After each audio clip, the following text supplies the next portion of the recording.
Chapter 502. After hearing Xiao Yin and Yang Qing's words, Tao Yaoyao became even more puzzled. Time's up? What time's up? Xiao Yin still smiled and didn't speak. After hesitating for a bit, Yang Qing simply explained, Yuan Fong, the training time he sets for himself every day is all planned out. At the same time, he is also a very punctual person. Tao Yaoyao was stunned and could not help but laugh. Although Li Yuanfang didn't explain in detail, she still understood. It turned out that it was already time for Li Yuanfang to train according to the plan. This person obviously had some obsessive-compulsive disorder. When the time was up, he must act according to the original plan. Tao Yaoyao looked at Li Yuanfang with a smile. What an interesting person. Interesting. After a moment, Yang Qing successfully cut off a piece of heaven-mending vine. The dark green heaven-mending vine emitted a mysterious spiritual energy fluctuation. After Yang Qing handed the vine to Xiao Yin immediately brought Tao Yaoyao out of the Medicine Valley and returned to the All Heavens Hall. On the way, Tao Yaoyao, who was behind Xiao Yin, suddenly said, Fellow Taoist Xiao, I have a presumptuous request. I hope you will agree. Xiao Yin turned around and asked casually, What is it? Tao Yaoyao's expression was still very relaxed, but her gaze was extremely solemn. Slowly, she said, I have long heard that fellow Taoist Xiao is fierce in fights. Even among the disciples of the same generation in Xianmen Tianzong, you are second to none. Xiao Yin raised his eyebrows and said indifferently, Among the disciples under my master, I am the head, but that is only because I entered the sect earlier. My fellow disciples are all astonishingly talented. I never belittle myself, but I also do not dare to falsely claim to be second to none. Speaking up to this point, Xiao Yin suddenly changed the topic. However, among the cultivators of the same realm, only our fellow disciples can defeat the disciples of Xianmen sect.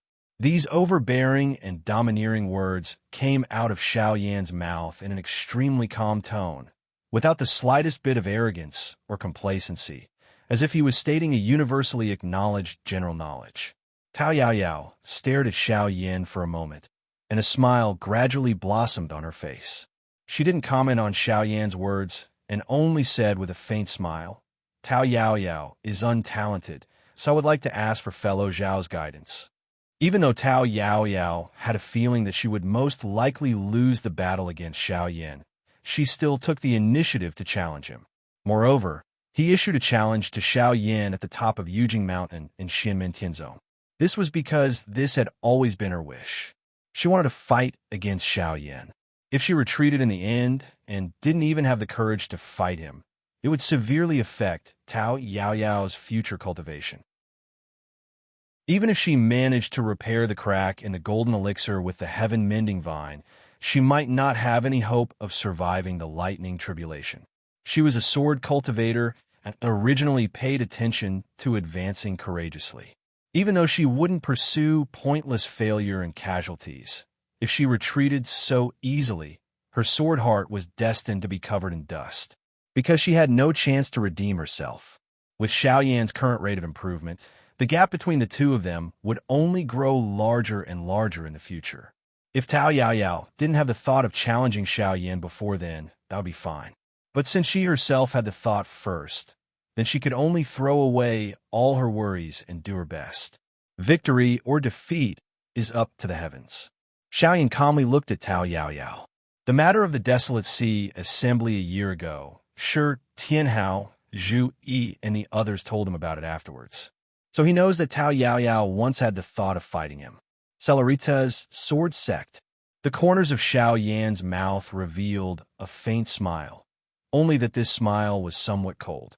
If time went back to 4 years ago, when he was still in Wuzhou City, facing Tao Yaoyao, he probably wouldn't even be able to look up to her, because she simply stood at a height that he couldn't even see. Murong Yenran was taken in by the Celerita's sword sect and came to break off the engagement. His heart was filled with indignation, his fighting spirit unprecedentedly high. But he wasn't stupid. He also knew that, to him at that time, the Celerita's sword sect was a colossus.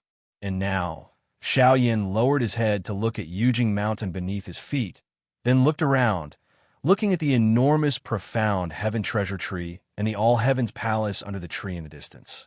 In that palace sat the person who changed his fate. Xiao Yin smiled, raising his eyes to look at Tao Yaoyao. Tao Yaoyao slightly furrowed her brows because she astonishingly saw that there seemed to suddenly be flames flickering in Xiao Yan's eyes.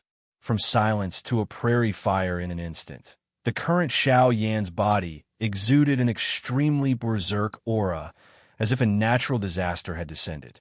From within the All Heavens Palace, a ray of sword light suddenly shot out, like mist and lightning, abnormally swift, the human eye practically unable to capture its trajectory. Tao Yaoyao stared blankly, recognizing that it was the sword light of her master, Celerita's swordmaster. Xiao Yan's expression didn't change in the slightest, standing where he was. Although he wasn't old, he already vaguely had the aura of a grandmaster. The sword light enveloped the two of them, transforming into a sword world. This is the competition ground that Celerita's swordmaster made for the two of them. Within the sword world, Xiao Yin faintly smiled. The spiritual energy on Yujing Mountain is much more convenient for us Xian Gate disciples to mobilize. Having your master, Celerita's swordmaster, make the sword world is more fair for us in this battle. While speaking, Xiao Yin placed his hands behind his back, calmly looking at Tao Yaoyao. Shimin Tianzong, Xiao Yin, please advise me. Tao Yaoyao composed herself, her state of mind instantly returning to the state of an ancient well without ripples. Celerita's swordmaster Tao Yaoyao, please advise me. Within the All Heavens Palace, Lin Feng and Celerita's swordmaster Flowing Light watched this scene silently. Nothing that happened on Yujing Mountain could escape Lin Feng's eyes and ears, so he naturally discovered the movements between Xiao Yin and Tao Yaoyao. Xiao Yin and Tao Yaoyao's strength was quite impressive, especially the current Xiao Yin, whose battle strength far exceeded the scope of the Golden Elixir period cultivators. Although they wouldn't harm Yujing Mountain at all if they fought on Yujing Mountain, the noise would be too loud. This battle was actually not a fight to the death, so there was no need to alarm too many people. Lin Feng didn't use his own magic power to create a small world, instead giving this authority to Celerita's swordmaster Flowing Light. He was completely unafraid of Celerita's swordmaster Flowing Light's tricks, and with Celerita's swordmaster Flowing Light's pride, he naturally wouldn't be so petty. However, in a sense, this meant that even Celerita's swordmaster Flowing Light didn't have high hopes for his disciple. At this moment, Lin Feng was looking at Xiao Yin and Tao Yaoyao, feeling rather amused. Young lady, good luck to you. You're facing a destined one who has been sullen for an entire year. But the corners of Lin Feng's lips curled up slightly. Like teacher, like disciple. He turned to look at Celerita's swordmaster Flowing Light, who was also looking at him. Celerita's swordmaster Flowing Light said calmly, I hope that sect leader Lin can grant my wish. Celerita's swordmaster Flowing Light's figure disappeared from the spot, gradually transforming into a longsword. This sword didn't have a physical body, only an outline formed by light rays. It exuded an elusive, fleeting, and powerful concept of power. It was like a fleeting flash of light. It was so short that it flashed by in a hurry, difficult to grasp or capture. It was Celerita's sword master Flowing Light, who was at the second tier of the primordial spirit realm. He had manifested his return to void dermic body. Lin Feng watched this scene calmly. Fellow Taoist, why do you have to do this? Damage to a void return realm dharma body is no small matter. Celerita's sword master Flowing Light said silently, Please enlighten me, sect leader Lin. He naturally knew that although a void return realm dharma body was powerful, it was very difficult to recover once it was damaged. In serious cases, it could even fall back to the first tier of the primordial spirit transformation realm. However, he could only unleash his strongest state at this moment. Unlike Tao Yaoyao, who had no idea how powerful Xiao Yin was, Celerita's sword master Flowing Light had personally witnessed Lin Feng's attacks. The impression of Lin Feng's powerful strength was deeply engraved in his mind. The four great sword masters of Shushan, who were also at the second tier of the primordial spirit transformation realm and were even slightly stronger than him, were helpless against Lin Feng. Lin Feng only needed to summon a Dharma body with a mystique to challenge any one of them. Such strength was not something that a second-tier primordial spirit transformation realm cultivator could handle alone. However, Celerita's sword master Flowing Light still issued a challenge to Lin Feng. This was because, like Tao Yaoyao, he was in a difficult position. After Lin Feng accompanied Xiao Yin to the cloud-traversing peak to fulfill the battle agreement, Celerita's sword master Flowing Light, who had not accepted a personal disciple for several hundred years after Tao Yaoyao, made an exception on the spot and accepted Murong Yenran as his disciple. Although he did not say it out loud, he already had the intention to challenge Lin Feng. Ever since he was on the cloud-traversing peak, he had wanted to challenge Lin Feng to a battle. However, he had been delayed due to various considerations. Now, he already knew how extraordinary Lin Feng's cultivation was. However, he had not fulfilled his long-cherished wish. This was a knot in his heart. At Celerita's sword master Flowing Light's level, it was very difficult for one's state of mind to produce any lingering obstacles. However, once they did, they could not be resolved. Instead, they would be even more deeply rooted than cultivators of lower cultivation realms. Therefore, even before Tao Yaoyao had challenged Xiao Yin, Celerita's sword master Flowing Light had already issued a challenge to Lin Feng first. Otherwise, in the long run, his determination would only become more and more shaky. At that time, even his sword heart would be damaged. Facing Celerita's sword master Flowing Light, Lin Feng said calmly, "I respect fellow Taoists' firm Tao heart, so I will not use my divine ability Dharma body to fight with fellow Taoists." Celerita's sword master Flowing Light replied solemnly, "In that case, thank you, sect leader Lin." Silently, Lin Feng stood where he was without moving. Celerita's sword master Flowing Light knew that Lin Feng was waiting for him to make the first move. Without saying anything else, he activated his magic power, and with a flash of sword light, his sword-like return to void Dharma body disappeared in the void. When he reappeared, he was already right in front of Lin Feng. Not even a split second had passed. This sword had no other intention other than speed. It had displayed the sword intent that only speed could not be broken to the extreme, and it was about to surpass the limits of time. Lin Feng's heart stirred slightly, and he seemed to hear Celerita's sword master Flowing Light's solemn words again. "Thank you, sect leader Lin." This was not Celerita's sword master Flowing Light repeating his words. Instead, it was as if his sword contained the power to reverse the flow of time. Instant sword escape is actually not much inferior to Mount Shu Shao's sword. Lin Feng nodded, still standing where he was without the slightest movement. Only a Tai Chi pattern suddenly appeared on his forehead. Black and white intertwined, and it started to spin.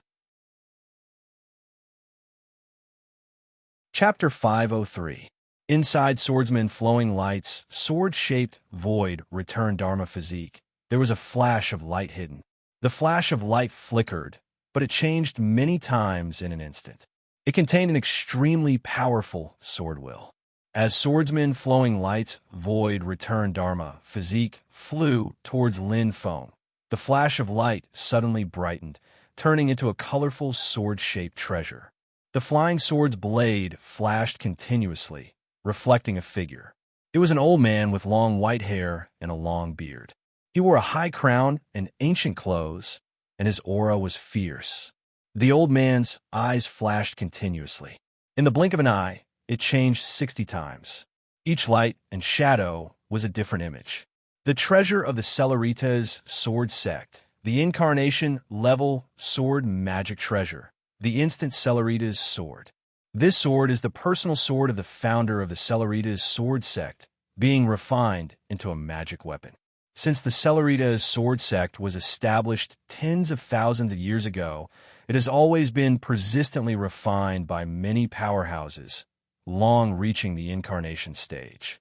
Previously, Swordsman Flowing Light did not bring the instant flowing light with him, be it to the Desolate Sea, Assembly, or the Heaven Path Summit.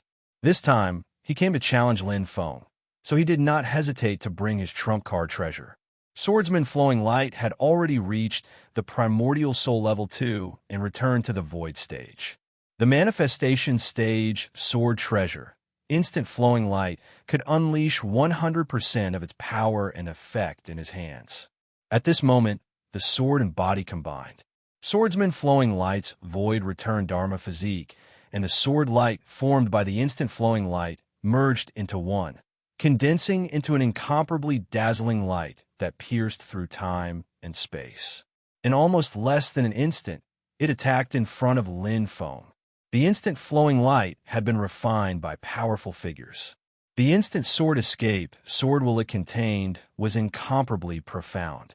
It also came from the same source as Swordsman Flowing Light.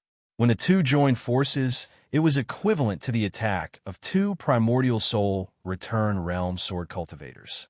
Now that the sword wills resonated and fused, it produced an effect of 1 + 1 = 2.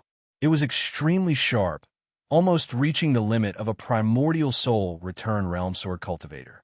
Venerated swordsmen of Mount Shu Sword Sect had once suppressed venerated swordsmen of Flowing Light, who had just entered the primordial spirit stage and returned to the void stage at the Tianjia Peak.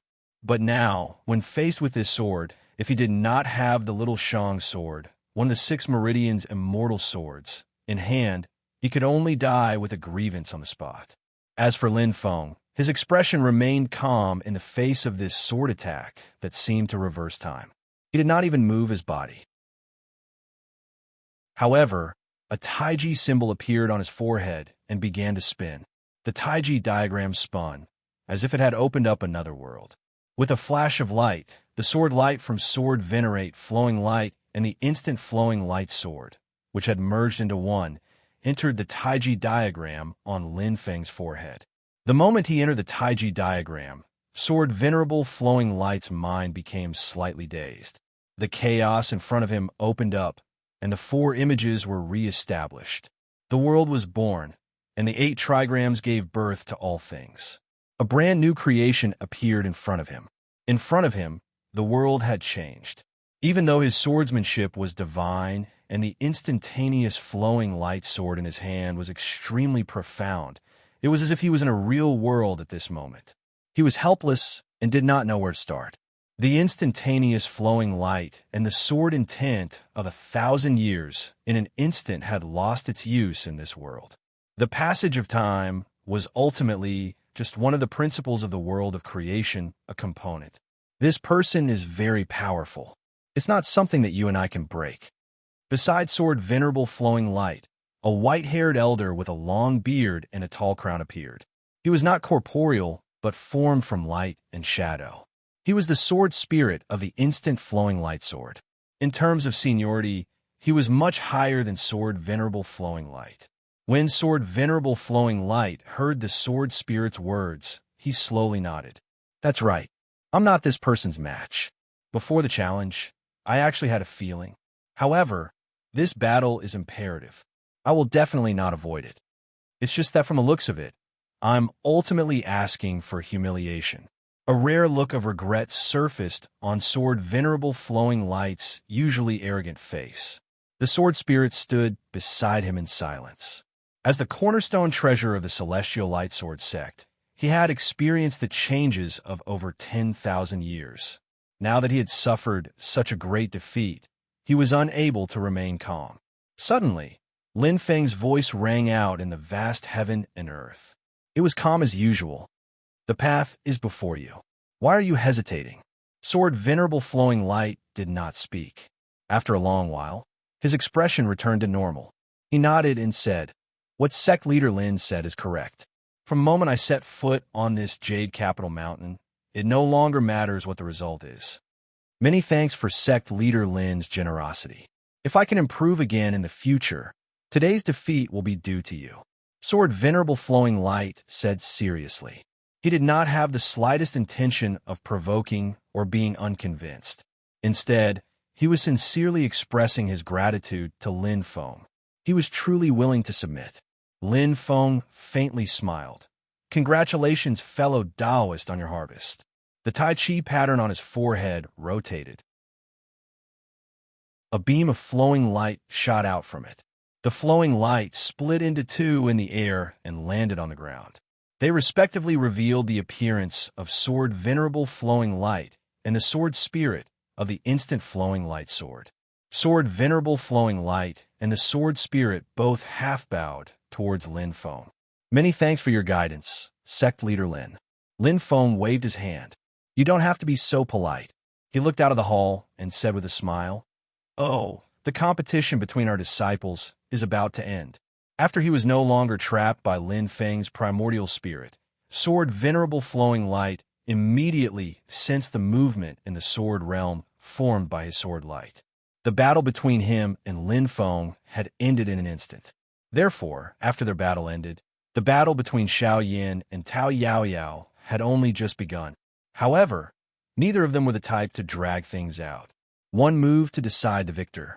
Both of them had the same thought, to decide the victor in one move. Xiao Yan's personality was originally used to slowly reveal his trump cards, but in this year's time, he had really been stifled for too long. As a result, when fighting with Tao Yaoyao this time, he immediately used a big move. In the Sword Venerable Flowing Light realm, a terrifying blue-purple bird flapped its wings and flew high into the sky. It emitted an extremely terrifying aura, as if it wanted to destroy everything in the world. It was the Nether Evil Emperor. The Nether Evil Emperor had transformed into the form of a bird. In addition to being violent and domineering in the past, it also had the power of agility and speed. Lin Feng glanced at it and smiled in his heart. The vermilion bird? Tao Yaoyao originally wanted to use the speed advantage of her instant sword escape to fight with speed. However, she did not expect Xiao Yin to transform into the form of the vermilion bird with the Nether Evil Emperor. His speed was not much slower than the instant sword escape, but his destructive power was much stronger. Xiao Yin accurately captured Tao Yaoyao's sword light and turned the counterattack into a head-on attack. Tao Yaoyao suffered a great loss this way. At this moment, in front of the bird formed by the blue-purple flames, Tao Yaoyao stood with her sword. She did not look dispirited. She only sighed softly. It seems like it won't work. The shape of the bird gradually became blurry and turned into a dark blue-purple sea of flames. A figure slowly walked out of the sea of flames. It was Xiao Yin. Xiao Yin stood in the blue sea of flames, looking evil and domineering. He looked calm. Do you want to continue? Tao Yaoyao looked at Xiao Yin, who seemed to have come from the netherworld and controlled the world-destroying demonic flames. He looked like a flaming Yama king and sighed. She sheathed her sword and did not say anything. During the clash, just now, Tao Yaoyao clearly felt that the cracks on her golden elixir had widened. It was almost completely shattered. At that moment, the Sword Venerable Flowing Light's sword realm shook and almost automatically helped Tao Yaoyao. She had lost this battle and could not say anything. She had been killed by Xiao Yin in one move. Sword Venerable Flowing Light and Instant Sword Art looked at the image in the sword realm. They looked at each other and shook their heads. Xianmin Tianzong was really ridiculously powerful. Sword Venerable Flowing Light turned to look at Lin Feng and thought. The world formed by black and white Qi just now was the primordial spirit incarnation of the sect master of the celestial sect of wonders. I wonder what his return to void stage physique and Tao integration stage looks like. To be honest, he had lost even more miserably than Tao Yaoyao. Tao Yaoyao and Xiao Yin were at least attacking each other. Sword Venerable Flowing Light used instant sword art to attack Lin Feng, but Lin Feng did not retaliate at all. He revealed a bit of the aura of his primordial spirit incarnation and opened the world gate. He swallowed Sword Venerable Flowing Light and instant sword art together. He kept this person and sword in his primordial spirit and did not attack. No matter how the other party struggled, it was all in vain. Such mystique and dermic powers immediately subdued sword venerable flowing light and instant sword art. The sword spirit of instant sword art sighed and communicated with sword venerable flowing light through his spiritual sense. At the Heaven Track Peak meeting, no wonder this person could break the 6 meridian immortal heaven sword formation without revealing his primordial spirit incarnation. With such mystique and dermic powers, Shushan's loss is not undeserved. Sword Venerable Flowing Light nodded and did not reply. He flipped his palm and took out an item, handing it to Lin Feng. This is what Sect Master Lin requested. In exchange for my disciple, Yao Yao's heaven-mending vine, please accept it, Sect Master Lin. It was a small pocket, and in the pocket, there was a lot of crystal-clear sand. Previously, when they parted at the Heaven Track Peak, Lin Feng had communicated with Sword Venerable Flowing Light and had already specified Tao Yaoyao's reward for the heaven-mending vine.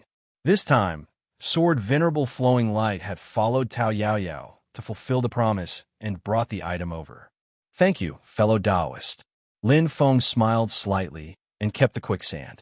On the other side, Sword Venerable Flowing Light also dispersed the sword realm, and Xiao Yin and Tao Yaoyao came out together. Sword Venerable Flowing Light glanced at Xiao Yin and nodded slightly. Yesterday's dust at the bottom of the valley, today's talent reaching the clouds. I look forward to your tomorrow. Xiao Yin looked at Sword Venerable Flowing Light with some surprise. With Sword Venerable Flowing Light status, saying such words, it was almost equivalent to saying that the dispute between Xiao Yin and Murong Yinran previously, Celerita Sword Sect had completely admitted defeat. On the cloud, traversing peak.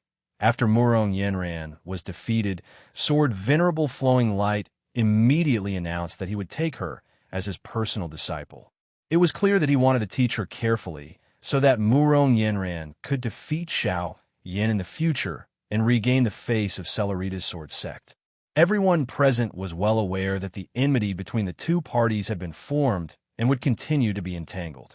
And today, Sword Venerable Flowing Light's words were equivalent to taking the initiative to give up his original plan, tacitly admitting that he was the losing party.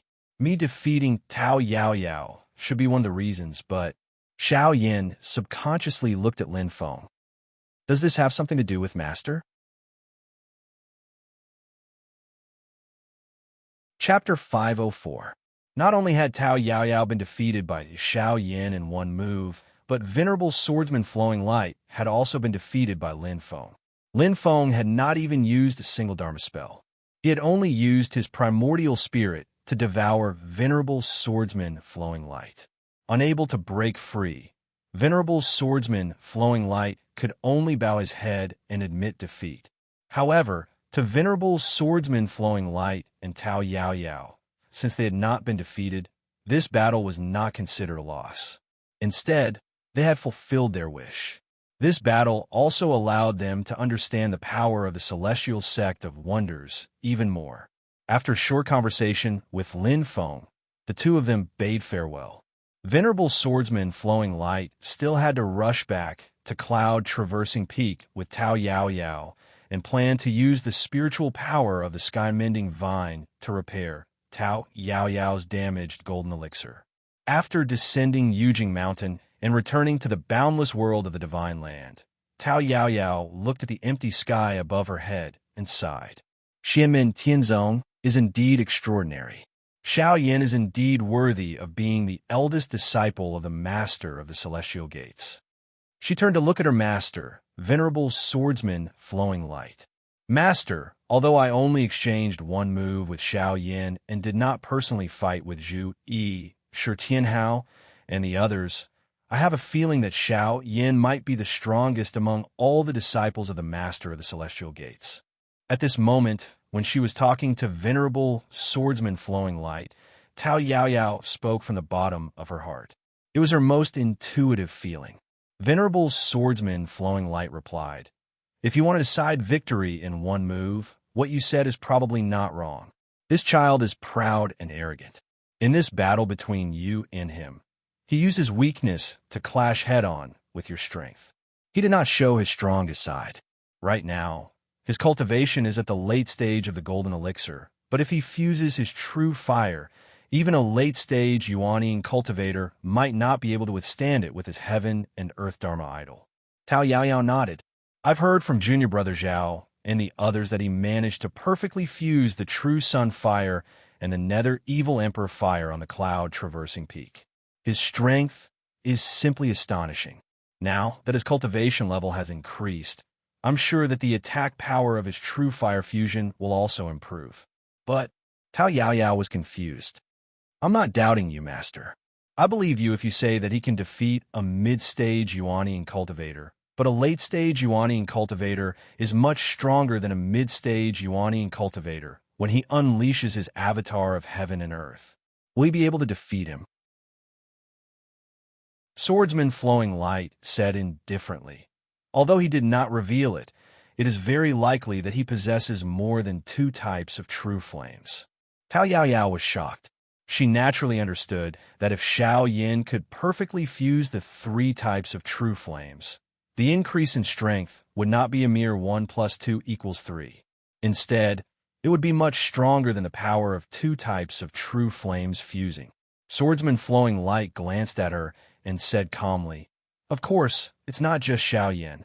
The cultivations of Xianmin Tianzong's disciples are all improving with each passing day. After not seeing them for a day, there might be huge changes. For example, Wang Lin." Tao Yaoyao opened her mouth but did not make a sound. A bitter smile appeared on her face. That's right. Who would have thought that Wang Lin, who is only at the early stage foundation establishment realm at the Desolate Sea Assembly, would actually successfully form his gold core after a mere few months? Tao Yaoyao still remembered that even her own master, Swordsman Flowing Light, who had reached the primordial spirit realm, was slightly shocked when he first heard the news. If Swordsman Flowing Light was already like that, there was no need to talk about Tao Yaoyao and the rest. When the news spread, all the Celerita's sword sect disciples who had participated in the Desolate Sea Assembly were dumbfounded and felt that it was unbelievable. So if Zhu Yi and Shi Tianhao's strength have greatly increased now, it is also within expectations. Compared to Xiao Yin, it is still unknown who is stronger and who is weaker. Swordsman Flowing Light's expression was indifferent. However, if it is a competition of instant explosive power in actual combat, I still favor the power of Xiao Yan's true flame fusion.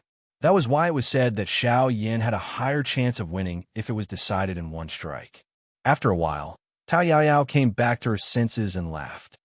Xianmin Tianzong's group is really a bunch of monsters. She smiled and looked at Swordsman Flowing Light. Swordsman Flowing Light was also looking at her calmly. Tao Yaoyao smiled and said, I will definitely work hard and strive to become one of the monsters.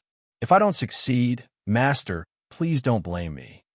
Tao Yaoyao, who had always been strong and competitive, seemed to have no confidence when she said such words. However, her eyes were filled with fighting spirit, and there was not the slightest bit of disappointment or anxiety. Swordsman Flowing Light's usually serious and dignified face also revealed a hint of a smile.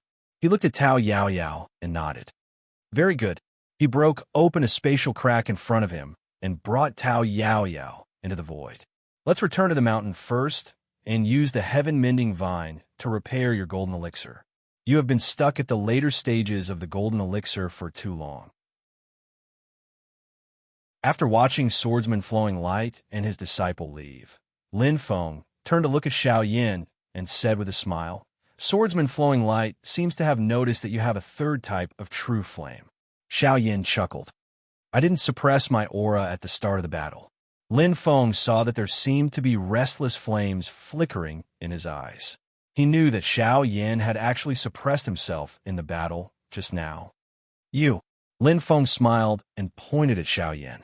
Xiao Yin chuckled and did not deny it. Lin Feng threw him into the pill room and returned to the heavenly gold pavilion. Rascal, if you have the strength, go use it on the pill cauldron or focus on your own cultivation. In the following days, Jade Capital Mountain regained its peace. Xiao Yin, Zhu Yi, and the others focused on cultivating and teaching their respective disciples. It was already autumn when Zhu Yi would once again head to the great Zhou Empire's Tianjing city to participate in the imperial examinations. Lin Feng thought to himself, "This time, I don't have to go out of my way to take the examinations. However, I should prepare a mount for Xiaoyi." Ever since Jieyu refined the yellow dragon skeleton, she had been in closed-door cultivation. King Kuei-Nyo and King Failian were currently in the desolate Sky Valley, setting up the wind and thunder transformation formation to help Shi Tianhao in his closed-door cultivation. "Luckily, I'm prepared." Lin Feng smiled and raised his hand to release a ball of purple air. The air ball formed a small world. In the small world, there were blue waves, blue sky above, and the sea below. In the sky, a giant golden eagle spread its wings and soared. Its feathers were like iron, and it had 9 sharp claws under its abdomen. Its eyes were filled with ferocity and anxiety. In the deep sea below, there was a vague shadow moving. As the shadow swam, it gradually became clearer and floated to the surface. It was huge, like a small continent, but it was a giant whale. These were the helpers that Kuan-Yue ancestor found when Lin Feng was searching for the Kuan Peng's treasure. One was the 9-clawed Eagle King, and the other was the North Sea Whale King. Both were late-stage demon kings. They ran amok in the Arctic Ice Sea. Together with Kuan-Yue ancestor, they offended Lin Feng and were both captured by Lin Feng. After these 2 demon kings were captured by Lin Feng, he sealed them with the heavenly small world. He also tortured them so that they didn't dare to act rashly. Lin Feng didn't forget about the 2 of them during the live broadcast of the previous battles. After seeing Lin Feng's hand stop, the 2 demon kings were completely numb and didn't dare to have any thoughts of resisting. However, they were imprisoned by Lin Feng and didn't have any freedom. They were extremely anxious and didn't know what would happen to them in the future. Although the 2 late-stage demon kings couldn't compare to great sage demon kings, they were still full of treasures. Lin Feng didn't need them, but his disciples could. At this moment, the 2 demon kings suddenly heard Lin Feng's voice. "Come out." The heavenly small world gradually dissipated. The 9-clawed Eagle King and the North Sea Whale King carefully transformed into human forms. Their true forms were too big. The 9-clawed Eagle King transformed into human form. He was tall and sturdy and had a large hooked nose. Beside him stood a strong man over 3 meters tall. It was the North Sea Whale King in human form. The 2 demon kings bowed respectfully to Lin Feng. "Greetings, Celestial Gate Master. We have offended you before. Please forgive us, Celestial Gate Master." They were all a bit nervous in their hearts, nervously looking at Lin Feng, waiting for his final judgment on them. Lin Feng's expression was indifferent. He flicked his finger lightly. 2 beams of purple light shot into the 9-clawed Eagle King and the North Sea Whale King's eyes and went deep into their minds. They wrapped around the necks of their demon infants like 2 silk threads. The 9-clawed Eagle King and the North Sea Whale King instinctively wanted to resist. The 2 purple threads tightened and immediately suffocated the 2 demon kings. Lin Feng said indifferently, "You all offended me. Originally, you would have ended up with your body and soul destroyed, but I remember that the heavens have the virtue of cherishing life. Today, I will give you all a chance. Convert to my Xian Gate Sky Sect, and work for my Xian Gate to make up for your past sins. I will now give you a chance to redeem yourselves. My disciple, Zhu Yi, will be leaving for the great Zhou dynasty's Tianjing city in a few days. One of you will send him off." The 2 demon kings' faces immediately fell. How could they not understand that Lin Feng wanted to find a mount for Zhu Yi? Most of the demon race are arrogant and untamed. No matter if it's the 9-clawed Eagle King or the North Sea Whale King, they're both ruthless characters who used to roam freely in the Arctic Ice Sea. Even if they've been captured by Lin Feng for a long time and a lot of their edges have been worn down, and they fear Lin Feng's remarkable abilities, they're still not willing to be at Lin Feng's beck and call, let alone become the mounts of Lin Feng's disciples. The North Sea Whale King lowered his head and didn't make a sound. The 9-clawed Eagle King's eyes darted back and forth as he thought, "I'll give in first, and take this chance to leave. When the time comes, I'll find a chance to escape. I wonder what his disciple's level of cultivation is. Should I kill him to vent my anger? I'd better not. It might cause trouble. Lin Feng glanced at the nine-clawed eagle king indifferently. The nine-clawed eagle king suddenly felt a chill run down its spine. In the next moment, the thread Lin Feng had wrapped around its demon infant tightened abruptly, almost cutting it in half. The nine-clawed eagle king knelt on the ground in pain and begged for mercy. Lin Feng's calm voice rang out. Even though you refused to come to your senses, tried to escape, and even had evil thoughts in your heart, I will spare you this time since you reined yourself in at the last moment. You may be spared from death, but you will not be spared from punishment. Take this as a lesson. The purple thread suddenly burst into flames, and the golden flames directly burned the nine-clawed Eagle King's demon infant. In just a short while, the nine-clawed Eagle King was on the verge of death, no longer daring to have any strange thoughts. Even the North Sea Whale King, who was watching from the side, shuddered when he saw this scene. His attitude immediately softened. After the stick was used, there would be carrots. Lin Feng said silently, "If you join my Xianmin Tianzong, as long as you do your job well, I will not treat you badly. You will all have your own cave abodes and can cultivate on my mountain. The spiritual qi there is much more abundant than the Arctic ice sea you used to live in. Other than that, if you do your job well, you will also receive other rewards. That's all I have to say. You can decide for yourselves where you want to go."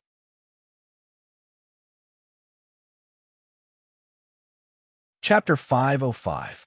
If you stay in Xianmin Tianzong, as long as you work hard and remain loyal, your chances of attaining an indestructible demon soul will be far greater than if you cultivate on your own. Lin Feng's last sentence made the nine-clawed Eagle King and the North Sea Whale King completely relax their mental defenses. Having escaped the shackles of the small worlds formed by Lin Feng's mana, they were now on Jade Capital Mountain. Sensing the abundant spiritual energy here, the two demons knew that Lin Feng was not lying. The cultivation environment here was far better than the Arctic ice sea where they used to live. If they could receive Lin Feng's guidance, their cultivation would be twice the result with half the effort. Lin Feng casually showed them the yellow dragon scale and mentioned Jiayu's gains, intentionally or unintentionally. This immediately made the nine-clawed Eagle King and the North Sea Whale King even more willing to submit. Using both hard and soft tactics, after a long internal battle, the two great demons prostrated in front of Lin Feng one after another. "We are willing to become sect master's disciples, to be at your beck and call, without any disloyalty. We hope that sect master can guide us."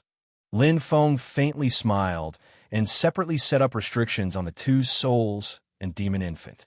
It would not restrict the two demons from using their strength, but as long as he wills it, the two demons' life and death would be out of their control.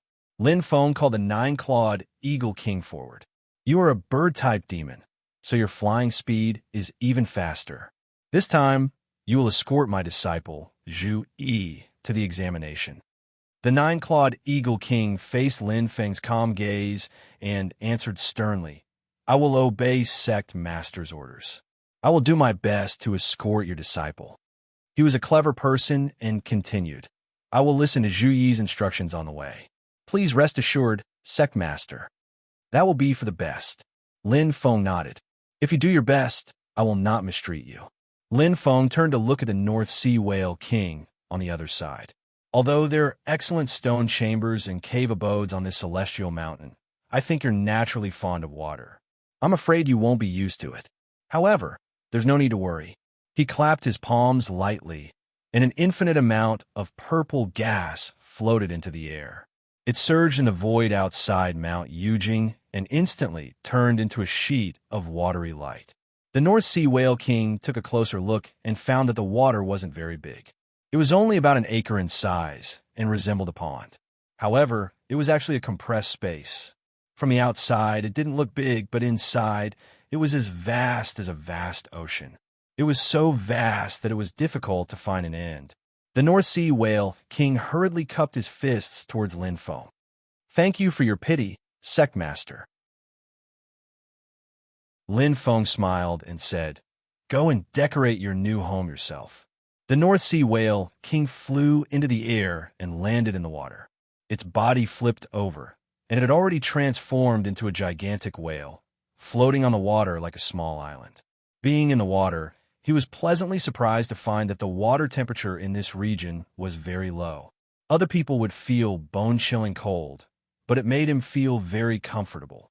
It was actually similar to the environment of the Arctic ice sea where he had been active in the past. This is Sect Master's intention. Thinking of this, the North Sea whale king sighed inwardly. Sigh. The nine-clawed eagle king watched enviously from the side. Lin Feng glanced at him indifferently. Go and make preparations. You'll be setting off in a few days. Yes, Sect Master. The nine-clawed eagle king obeyed respectfully. A few days later, Zhu Yi was ready to set off. Lin Feng led the nine-clawed eagle king. This demon transformed into a gigantic golden eagle with 9 claws under its abdomen. When spread its wings, it could blot out the sky and cover the sun. Zhu Yi already knew that this was the mount Lin Feng had specially prepared for him. A smile appeared on his face. Thank you, Master. Lin Feng passed the restriction restraining the 9-clawed eagle king to Zhu Yi so that he could directly control it. Then, he extended a finger and lightly tapped the space between Zhu Yi's eyebrows. Zhu Yi immediately felt an extremely mysterious aura buried in the depths of his consciousness.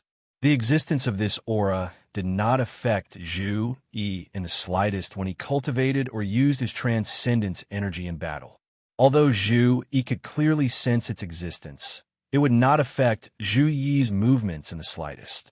Lin Feng said, "That's a theurgy avatar of mine. It's buried in your spirit and can be used for protection, just in case. Normally, it won't affect you in any way, nor will it interfere with your movements. It will only come into play when you're in mortal danger." Zhu Yi nodded. Disciple understands.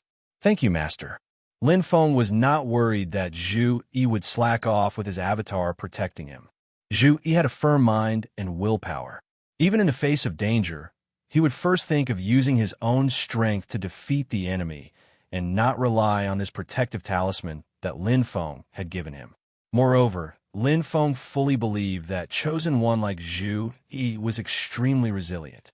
Even if they narrowly escaped death, it would only be an embellishment on their path to glory. Turning danger into safety was a matter of course. However, it was better to be safe than sorry, so Lin Feng still gave a theurgy avatar to Zhu Yi. Zhu Yi climbed onto the 9-clawed eagle king's back and turned to look at the other side. There were his 2 inner disciples, Su Yunsheng and Ying Luoza.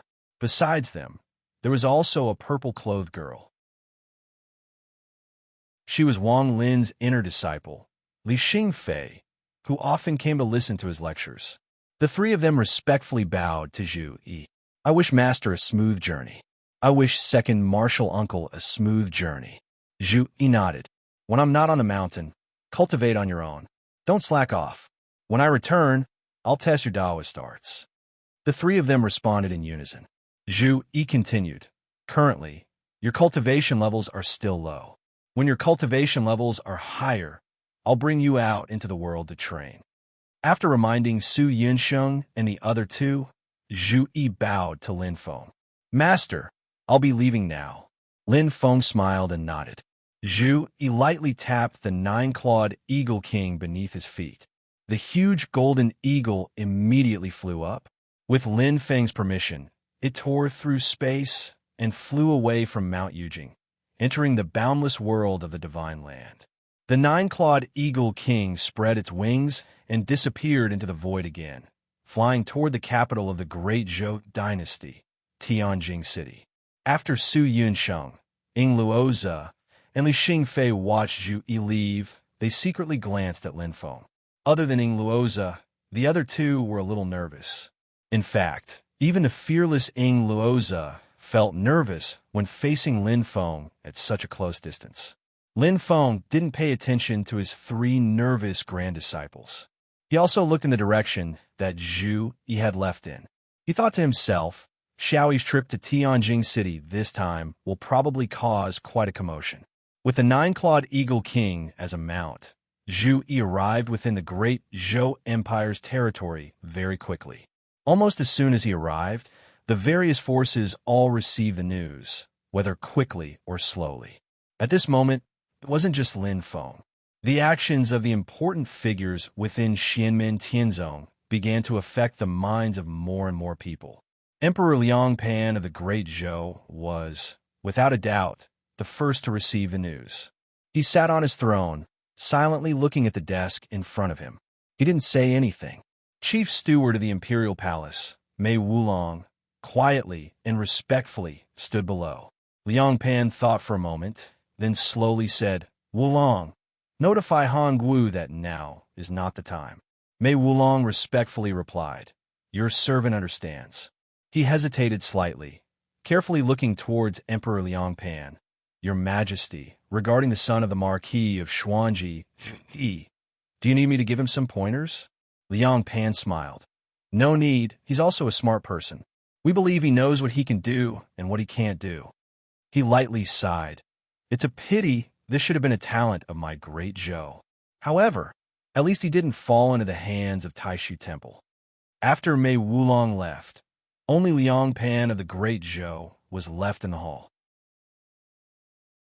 An even lower and almost inaudible sigh sounded out again. Perhaps it would have been better if he had fallen into the hands of Taishu Temple. After receiving Liang Pan's orders from Mei Wulong, the Marquis of Xuanji, Zhu Hongwu, silently sat on a chair in the main hall of the house of the Marquis of Xuanji, deep in thought.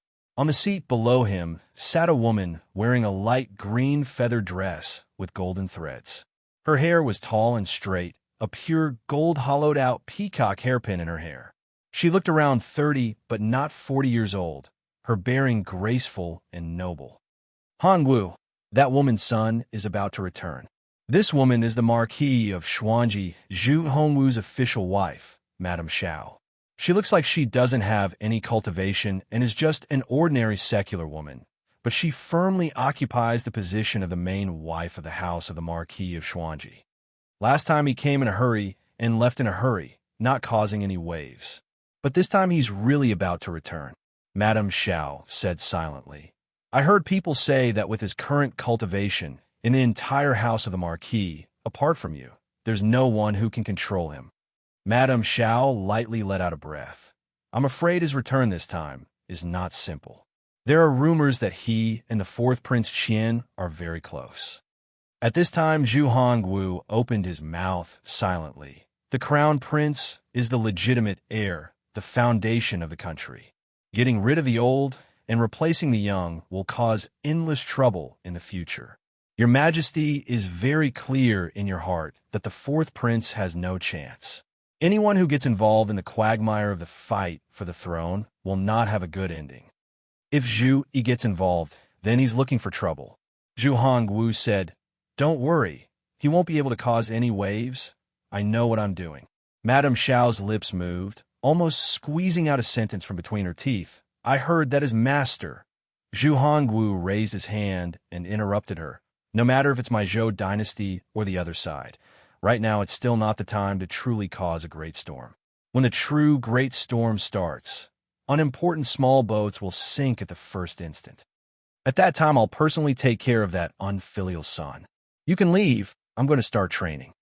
Madame Xiao nodded. "After so many years, you've always had a plan in mind. Since you've said so, I won't disturb you anymore. Just focus on your training." She walked out of the hall, a trace of worry flashing across her face. "In the past, when Hongwu made a decision, I always felt at ease. But this time, I can't feel at ease. I feel like trouble is about to break out." Zhu Yi's trip to Tianjing City for the fall quarter examinations had affected more than one or two people. At this moment, in Tianjing City, there were two people strolling on streets. They seemed to be nonchalant, but in reality, they were communicating telepathically. One of them was a middle-aged scholar, and the other was a handsome young man. They were the advisor from the Golden Elixir period under the command of the Zhou dynasty's prince, Liang Qian, and the disciple from beyond Sky Mountain, Chu Yang, who had met Lin Feng once. Last time Zhu Yi came and left in a hurry, so I didn't have a chance to interact with him. This time, he's taking the fall quarter examinations, so it's a great opportunity, the middle-aged scholar said telepathically to Chu Yang, but he saw that Chu Yang was a little distracted. As Chu Yang walked, he turned his head to look behind him. Why does that place make my heart palpitate? The direction that caught his attention was the mansion of the Zhou dynasty's crown prince, Chen Yu.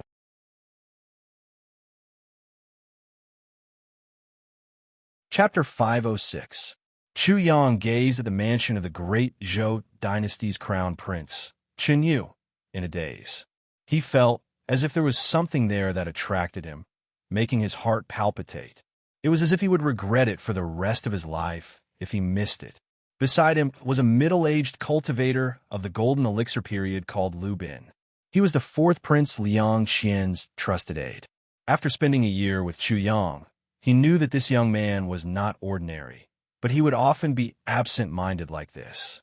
Lu Bin said, although Chen Yu does not cultivate the Tao, he has a good official reputation and outstanding talent.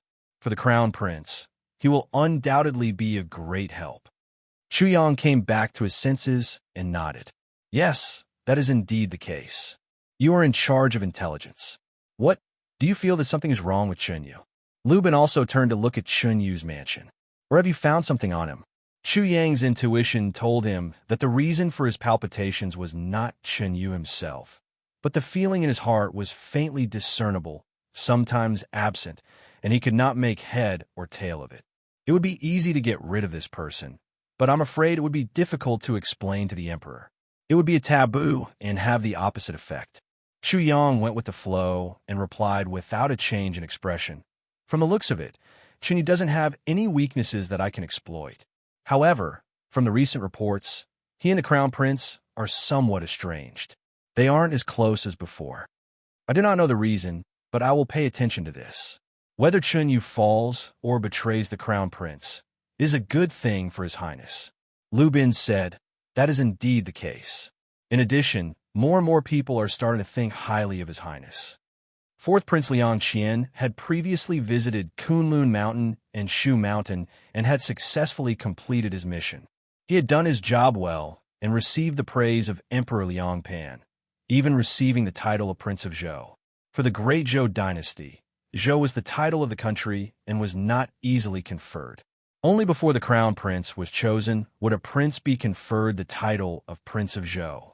This was usually seen as a rehearsal for the succession. When Emperor Liang Pan was still a prince, and the current crown prince, Liang Yuan, had both been conferred the title of Prince of Zhou. But now, Liang Yuan was still sitting on the throne of the Eastern Palace crown prince, while the fourth prince, Liang Qian, had been conferred the title of Prince of Zhou. This matter had undoubtedly caused a violent earthquake in the imperial court of the great Zhou dynasty. Emperor Liang's thoughts caused his officials to rack their brains to think, trying to guess the hidden meaning behind each of his movements. Some thought that Crown Prince Liang Yuan's position as heir apparent was unstable, while others thought that Emperor Liang Pan was just testing the waters. There were all sorts of speculations. The ministers were also racking their brains. Liang Pan's control over the great Zhou dynasty's court was quite strong. Most of them decided to bide their time and observe the situation. However, there were also a few people who had some ideas and started to draw closer to the fourth prince, Liang Qian. Lu Bin changed the topic. Last time, Zhu Yi came and left in a hurry. He only had a short conversation with the fourth prince. This time, he has come to take the fall examinations. After the fall examinations, it will be the court examinations. He will definitely stay in Tianjing City for a long time. Chu Yang nodded. This is indeed a good opportunity to get in touch with Zhu Yi, but we have to be careful. Xianmen Tianzong is, after all, external help. If we get too close, I'm afraid that the one sitting in the imperial city will not be happy. The two looked at each other and sighed. No one had thought that Xianmen Tianzong would be so powerful that even the Mount Shu sword sect had suffered a great loss in front of Lin Feng. As Xianmen Tianzong's influence grew, the fourth prince, Liang Qian, could no longer be too close to Xianmen Tianzong. But the stronger Xianmen Tianzong was, the more powerful a support he could not ignore. His control of distance and propriety was a very challenging thing. When he thought of Lin Feng, Chu Yang's heart grew heavier. In the Kunlun mountain range, he had successfully detected traces of the assassination. This achievement had allowed him to establish a firm foothold under Liang Qian. But perhaps the other was overly cautious, or perhaps there was a large error in his memory, but the assassination did not proceed as planned. The other had easily given up. In Chu Yang's memory, the fuse that had caused the clash between the Great Zhou dynasty and the Mount Shu sword sect, the Kunlun mountain range assassination, had disappeared without a trace. In reality, although Chu Yang, Liang Qian, Lu Bin, and the others had realized the existence of the assassination, all of them broke out in a cold sweat. They had no confidence that they could safely pass through this crisis. At the time, Lu Bin had already advised Liang Qian to cancel the visit out of consideration for his safety and return home. In the end, the storm that had been brewing quickly calmed down.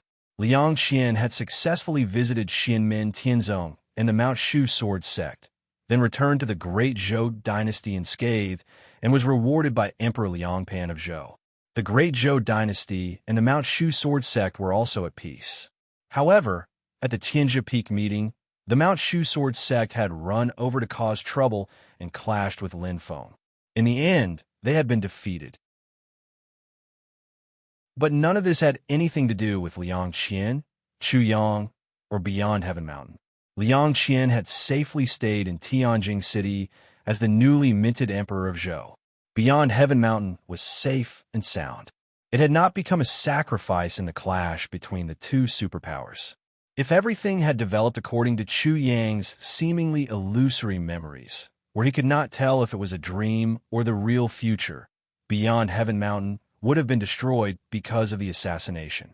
Chu Yang was happy about this, but he was also a little fearful, because the development of the real world was completely different from what he remembered. If it was because he had foreseen the future and changed the course of events, Chu Yang would feel gratified. But the changes in the current situation did not have much to do with him. At the very least, his hard work was not the main factor. This made Chu Yang feel fearful. It was as if Lin Feng had never existed in his memories. This made Chu Yang gradually start to suspect, could it really be that it was just a simple dream? After returning to Tianjing City with Liang Qian from Kunlun Mountain and Mount Shu, Chu Yang's nerves were still tense. He was on guard against Wu Qingru and the Great Qin dynasty's next move. But in the end, his nervousness was for nothing. Wu Qingru seemed to have completely given up on her original plan of having the Mount Shu sword sect and the Great Zhou dynasty restrict each other. After Chu Yang carefully summarized the information from all sides, he gradually figured out a few things. Xianmin Tianzong had replaced the Great Zhou dynasty and become the opponent of the Mount Shu sword sect. At this moment, Chu Yang's emotions were undoubtedly complicated. He had tried to use his foresight to change the fate of himself and Beyond Heaven Mountain. In the end, fate had really changed, but the person who had caused all of this to happen was not him. In fact, the person who had controlled the situation and changed the situation was at a level too high, so high that Chu Yang could not see through the game between them. No matter what, Beyond Heaven Mountain and Master will be fine. That's good, that's good. Chu Yang took a deep breath. Apart from that, the only thing that I miss is Qingwu. Qingwu. Chu Yang's mind suddenly flashed. He had originally started walking forward with Lu Bin, but now he suddenly stopped and turned back to look at Chen Yu's residence. Could it be that Qingwu is there? Although he felt that it was somewhat absurd, Chu Yang felt the throbbing in his heart grow stronger and stronger. When he gradually calmed down, Chu Yang suddenly felt his body become somewhat cold. The strange changes in the assassination once again appeared in his mind. This time, will there be changes that are completely different from what I remember? On Jade Capital Mountain, Lin Feng sat cross-legged on the mysterious sky treasure tree, silently. He analyzed Taoist techniques and sacrificial refined his Dharma treasure. He still did not know that he had brought great trouble to an outstanding young man who had a bright future and had 5 stresses and 4 beauties. At this moment, Lin Feng was more concerned about his Dharma treasure. After a long time, he slowly retracted his magic power and shook his head.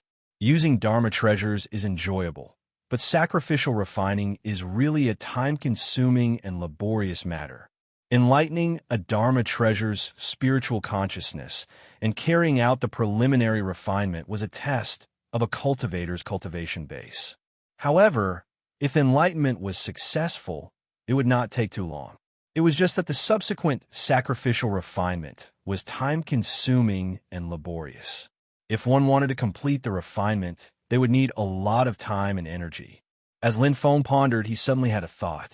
He raised his head and looked in the direction of Xiao Yan's burning heaven cliff. This feeling, it seems like something is being nurtured and born. Subsequently, he heard Xiao Yan's somewhat anxious voice transmission using magic power. Master, there's something wrong with the Wutong tree's heart. Lin Feng frowned slightly. In the next moment, he arrived in front of Xiao Yan in Burning Heaven Cliff. He saw his eldest disciple sitting cross-legged with a grim expression. He was holding a crimson-red wood that was about a foot long.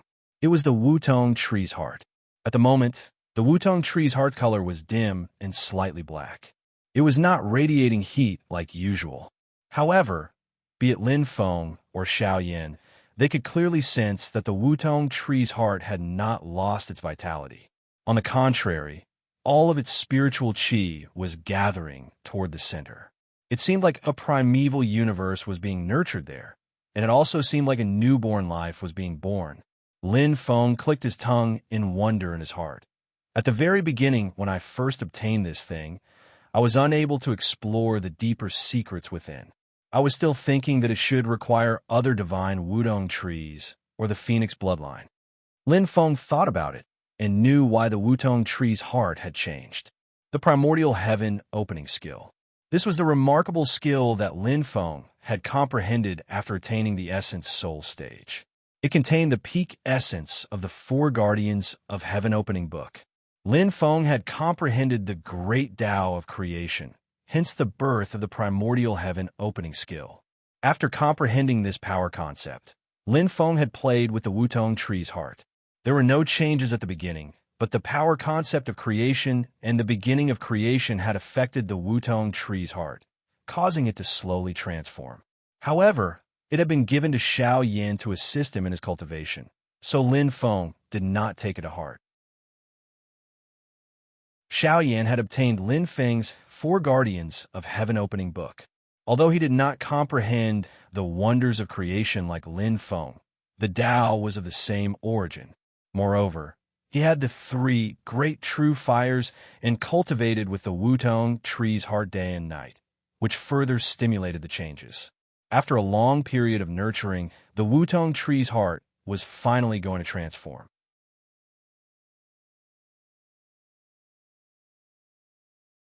Chapter 507. As Xiao Yan sensed the changes in the Wutong tree heart, he sensed that the signs of life in it were becoming more intense, and its self-consciousness was becoming clearer. Xiao Yan lifted his head to look at Lin Feng. Master, is the Wutong tree heart going to turn into a demon? Lin Feng looked at the Wutong tree heart rather interestedly and shook his head. This is only a tree heart. It's not a complete divine Wudong tree, but a part of it that was stripped from an extremely powerful divine Wudong tree. After postnatal cultivation, it has the potential to turn into a demon, but it's not turning into a demon now. Although it has self-consciousness and is a brand new life, it's not a demon. If I must describe it, it's a spiritual monster, and it's an existence similar to Tianqi Hua. Xiao Yan scrutinized the Wutong tree heart and mumbled, "This thing feels so powerful." Not bad. Although it's still very young, its power and intent realm are extraordinary, and its potential is extremely high. Lin Feng nodded and suddenly smiled. Lil Yin, you're no different from incubating an egg. You've incubated a pretty good treasure. Xiao Yan's expression immediately fell, and he looked at Lin Feng, not knowing whether to laugh or cry. Master, I'll admit it if it's really an egg, but it's just a piece of wood. How can I incubate it? As the master-disciple duo chatted, they watched as the Wutong tree heart's radiance dimmed completely, as if it had turned into charcoal. In the next moment, a dazzling red light suddenly erupted from the pitch-black wudong tree heart, and a tiny figure appeared in the red light. Lin Feng and Luo Binghe looked over and saw that it was a little girl that looked like she was carved out of jade. She looked to be only 2 or 3 years old, her chubby little hand brought up to her mouth, sucking on a pink and white finger, her 2 big black eyes rolling around. When the little girl saw Xiao Yin, her big, bright, and quick-witted eyes sparkled with joy and intimacy. She spread her arms and pounced into Xiao Yan's embrace. "She's quite a cute little girl." Xiao Yin chuckled and hurriedly hugged her, but before he could even react, a clear child's voice instantly made him petrified. "Father." His voice was crisp and melodious, clean and tidy. There was no hesitation at all. However, it was like a thunderclap on the ground. Xiao Yan's hand trembled. He almost threw the little girl to the ground. The eldest disciple of the celestial sect of wonders, who had always been fearless of heaven and earth. He stared dumbfoundedly at the little girl in his arms. The 2 people, one big and one small, stared at each other for a long time. Xiao Yin turned his completely stiff neck. "What did you call me just now?" His voice was a little unclear, as if his tongue was in a knot. The little girl was very straightforward. She called out again in a loud and clear voice, "Father." Xiao Yin instantly had the urge to look at the sky at a 45-degree angle and cry speechlessly. To him, even if there was a primordial divinity realm bull standing in front of him right now, he would still dare to rush up and fight it. Even if it was the most dangerous place in the world, he would not frown. He would talk and laugh calmly as he moved forward. But now, Xiao Yin really did not know whether he should cry or laugh. "I'm still a boy, so how did I suddenly become a father?" After being dumbfounded at first, Xiao Yin came to a realization. Before the wutong tree's heart gave birth to the little girl, he had been cultivating it by using his magic power, the Nanmingli fire, the Sunreal fire, and the Nether Evil light to nurture it. Once the wutong tree's heart developed a consciousness, it naturally regarded Xiao Yin as its parent. Xiao Yin flashed a smile that was uglier than crying. He wanted to correct the little girl, but he noticed that she was looking at him with a pair of bright and pure eyes that were filled with intimacy and joy. "Master?" Xiao Yin looked towards Lin Feng with a bitter smile. Lin Feng smiled, saying, "Only now have I discovered that you're actually the king of children under Master's tutelage. After Tian Qihua, looks like there's going to be another little tale behind you. Is this considered becoming a father?" Lin Feng thought rather unscrupulously in his heart, and then he saw the little girl hanging on Xiao Yan's neck like a little koala, blinking her pair of big eyes, her gaze looking over towards him, her gaze even more joyful. "Grandpa!" The stone room was dead silent at once, and the little girl's pleasant voice was the only thing that was still echoing in the air. Lin Feng almost vomited blood on the spot, and he stared blankly at the little girl. "I still remember running under the setting sun that day. That was my lost youth. Lost, son of a B *TCH. I'll become a grandfather, just like that." Lin Feng smiled bitterly and glanced at Xiao Yin. Just like that, one became a father, while the other became a grandfather. Fundamentally speaking, Lin Feng's 4 symbols heaven-opening book's grand power conception of the universe's creation prompted the wutong tree's heart to change. Xiao Yin also smiled bitterly. He hugged the little girl and coaxed her, "Call me Godfather. It's Godfather, not father." The little girl put a finger in her mouth and looked at Xiao Yin in confusion. She did not understand why he had suddenly become a godfather when he was clearly a father. Lin Feng did not know whether to laugh or cry. He composed himself and asked, "What's your name?" "I'm Tong," the little girl answered in a childish voice. Lin Feng nodded. There was a rumor that, just like the phoenixes, where the phoenixes were male and the phoenixes were female, the wutong tree was also a combination of the wutong tree and the wutong tree. The wutong tree was male, and the wutong tree was female. They lived and died together. Lin Feng looked at her and said calmly, "Yes, from today onwards, you're called Xiao Tong." The little girl nodded hard and answered loudly, "Yes." Xiao Yin was shocked, and hurriedly said, "It's not Xiao Tong, it's Lin Tong, Lin Tong." He turned to look at Lin Feng with a bitter face. "Master, you really have to be merciful this time. Otherwise, I won't be able to explain it to Zhener. If she misunderstands that I'm related to the Wudong tree spirit and ended up having this little guy, I won't be able to explain myself no matter how many mouths I have." Lin Feng smiled and said, "It's fine. Just say that I named him. I'll take the blame for this." Xiaoyan glanced at Lin Feng when he heard this. His expression was tranquil, and he was dressed in purple. He looked dignified as a teacher. "Even if I say it, it'll only work if Zhen is willing to believe me." Xiaoyan smiled bitterly and looked pitifully at Lin Feng. Lin Feng smiled and shook his head, no longer joking with him. Instead, he looked at little Lin Tong, who was still in Xiaoyan's arms. Lin Feng thought, "This little guy will be very amazing when he grows up." The master and disciple brought the little girl into the mysterious heaven eternal light paradise. Inside, Tian Chihua was still snoring, but when little Lin Tong approached, his snoring suddenly stopped. He turned over and sat up, rubbing his eyes in a daze. The fat baby, who was covered in mud and yellow, looked at little Lin Tong with sleepy eyes. The sleepiness in his eyes gradually disappeared. Tian Chihua, who usually ignored people and only focused on his fire, had a look of surprise in his eyes and started babbling. Lin Tong looked at him curiously. Xiaoyan put her on the ground, and the little girl ran to Tian Chihua's side with her short legs. Two chubby hands held each other, and red and yellow lights intertwined and flickered. Under the situation where the two colors of light shone and reflected off each other, Lin Feng and Xiao Yin could both clearly feel that their respective spirit energy was in a state of growth. The two little dolls were beaming with joy, and Lin Tong was also babbling like a lucky doll. They seemed to be able to understand each other's words, and they seemed to be incomparably joyful and happy.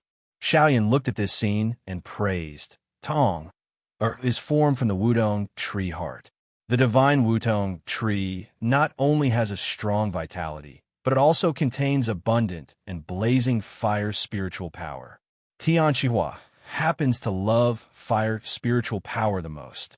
Although the Wudong tree heart doesn't have the 7 great true fires, the quality of the fire spiritual power is extremely high. Tian Chihua is formed from the Tian Chihua spiritual soil, which is the best soil for nurturing plants and spiritual trees. It can also nourish Tong They complement each other perfectly. Lin Feng looked at the two little guys holding hands as feet, skipping and running around him and Xiao Yin together, a smile also appearing on his face. The two of them can be a pair of playmates. He turned to look at Xiao Yin and smiled. From now on, apart from Tian Chihua, Tong will be under your care. Xiao Yin looked like he had accepted his fate and nodded helplessly. "I knew you'd give me that order, Master." In the following period of time, other than his own cultivation and pill refining, Xiao Yin had another job, and that was to take care of the two children. One day, Xiao Yin finally managed to get Lin Tong and Tian Chihua, who were clinging to him, to come down. Suddenly, Xiao Yin was stunned. He took out a sound transmission crystal and crushed it. Song Fu's voice came from the other side. "Fellow Taoist Xiao?" Xiao Yin had successfully advanced to the late stage of the golden elixir, subdued the 3 great true fires, and ended his seclusion. As the eldest disciple of the sect master under Lin Feng, he took over the responsibility of communicating with the outside world from Zhu Yi. Song Fu's voice was very polite. Although he was a Yuanian cultivator, and Xiao Yin hadn't formed his nascent soul yet, Song Fu didn't treat him lightly. "Fellow Taoist Xiao, someone asked me to come up the mountain and pay a visit to Sect Master Lin. I hope you can report this to him." Hearing the solemnity in Song Fu's voice, Xiao Yin frowned slightly. Without ending the communication, he went to look for Lin Feng. After meeting Lin Feng, he continued to ask, "May I ask who they are and why they want to come up the mountain to steward Song?" Song Fu paused for a while before answering. "They're from the Phoenix race of Infinite Mainland. There are 2 Phoenix race powerhouses, and one of them has already attained an indestructible demon soul." Upon hearing this, Lin Feng and Xiao Yin looked down at Lin Tong, who was playing happily with Tian Qihua. Even if you used your knees to think, you would know what the other party was after. After the Phoenix race had helped the Kuan Peng break through the manifold mystic ice, they had also entered the Kuan Peng's secret treasure. Their target must have been the Wutong Tree Heart. Unfortunately, the ancient Kuan Peng's revival was stopped by Lin Feng, and its remains were split into two. The demonic Phoenix Black Jade, which had entered the secret treasure with the black-feathered Kuan Peng, was left in the black-feathered Kuan Peng's body, while the Wutong Tree Heart was left with Lin Feng. In ancient times, there was a saying that planting a Wudong would attract phoenixes. The Phoenix race was arrogant and would not perch on anything other than a Wudong. They must have taken the initiative to visit for the Wudong Tree Heart. Although they didn't know why they were looking for it, they could tell that they were determined to get it from the fact that they didn't hesitate to enter the divine land's human world. Xiaoyan looked at Lin Feng, and Lin Feng smiled faintly. Let them come. As he spoke, he waved his hand, and a crack appeared in the void in front of him. Boundless purple chi passed through the distant space and directly descended into the divine land's boundless world, arriving outside the Sand State City.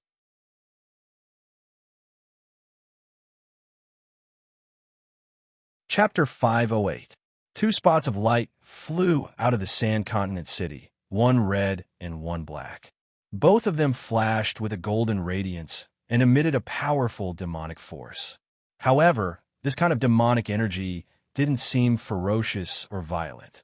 Instead, it was noble and prideful, with a sense of transcendence, but it also seemed exceptionally arrogant. The spots of light landed on Lin Feng's purple aura cloud bridge. The purple aura rolled and brought them back to Jade Jing Mountain. Lin Feng silently looked at the two figures in front of him.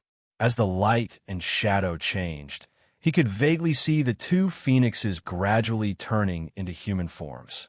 When the golden light dissipated, a man and a woman appeared in front of Lin Feng. The man looked like a middle-aged man in his 40s.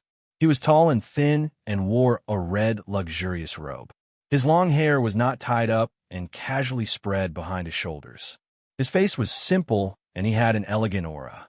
Beside him was a girl in black. She looked like she was only 13 or 14 years old. She had a beautiful face and a refined aura. What they had in common was that their eyes were extremely clear. They looked at Lin Feng calmly. They were neither servile nor overbearing. Their attitudes were gentle and polite, but they kept a distance. The middle-aged man said, "Are you the master of the Celestial Gate? I'm Fei Yi from the Red Phoenix race. Greetings." The girl beside him bowed to Lin Feng. "I'm Mo from the Black Phoenix race. Greetings, master of the Celestial Gate." Lin Feng's gaze landed on Fei Yi, and he felt the demonic energy around him fluctuate majestically. It was not ostentatious, nor was it purposely suppressed. It just spread out like this, revealing that he has already formed an indestructible demon soul. Unlike the Golden Crow, Cheongqi, and other demon clans, where a great saint-level demon beast would be surrounded and killed by the human experts when it came to the vast land of the Divine Land, the Phoenix clan was a little special. They rarely entered the vast land of the Divine Land, and even if they did, most of the human cultivators would turn a blind eye to them. The Phoenix race had always been independent in the demon realm. They never intervened in the disputes of others. Because of their powerful strength, others were not willing to provoke them. All along, this race had pursued the policy of an isolated island and was almost independent of Tianhuang mainland. Although they were not completely isolated, they rarely interacted with the outside world. Because of this reason, the Phoenix clan rarely participated in the war between the human clan and the demon clan. Moreover, the Phoenix clan was noble and peaceful. Even if powerful warriors occasionally entered the Divine Land, as long as no one provoked them, the Phoenix clan would not cause any damage to the human clan. Therefore, in the past 10,000 years, the relationship between the Phoenix clan and the cultivation world of the human clan had been relatively harmonious. Of course, this was also related to the powerful strength of the Phoenix clan, including the three holy lands, no one was willing to completely push the Phoenix clan to the opposite side of the Divine Land. Lin Feng's gaze shifted to the other side, and he looked at Mou as he sensed the fluctuations of her demonic energy. She's slightly familiar.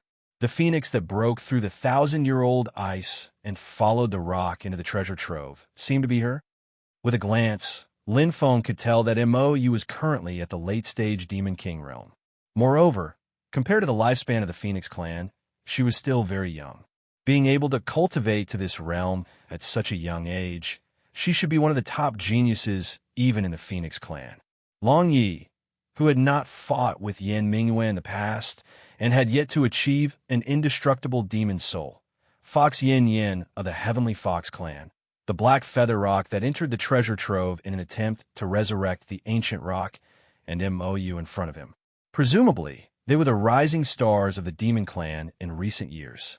At this moment, they had already risen and were only waiting for an indestructible demon soul to completely ascend to the stage. Among them, Long Yi was even one step ahead of them. While Lin Feng was sizing them up, Fei Yi and Mou were also silently observing him. However, whether it was Mou or Fei Yi who had already achieved an indestructible demon soul, they found that they could not see through Lin Feng at all.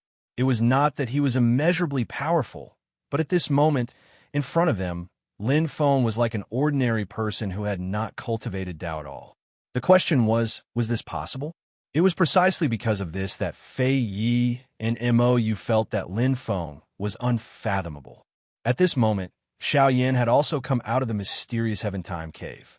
Silently standing behind Lin Feng, he naturally fell into the eyes of Fei Yi and Mou. This time, they could see through the level of Xiao Yan's cultivation at a glance. There was no mistaking his cultivation at the late stage of the Golden Elixir, but Fei Yi and Mou could faintly sense that there was an extremely terrifying aura hidden in Xiao Yan's body. Fei Yi was fine, but Mou, who was already at the late stage of the Demon King realm and was only a step away from achieving an indestructible demon soul, actually felt a sense of danger when looking at Xiao Yan. It was as if this young man in purple clothes with black clothes on the outside had the ability to endanger her life. Although Mou did not show it on the surface, he was actually surprised in the bottom of his heart, even though there was a difference of an entire great realm between them. Lin Feng calmly looked at Fei Yi and Mou and faintly said, "What are the two of you here for?"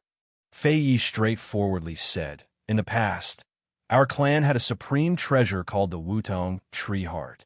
10,000 years ago, we lent it to the Ocean Sky Kunpeng Sage.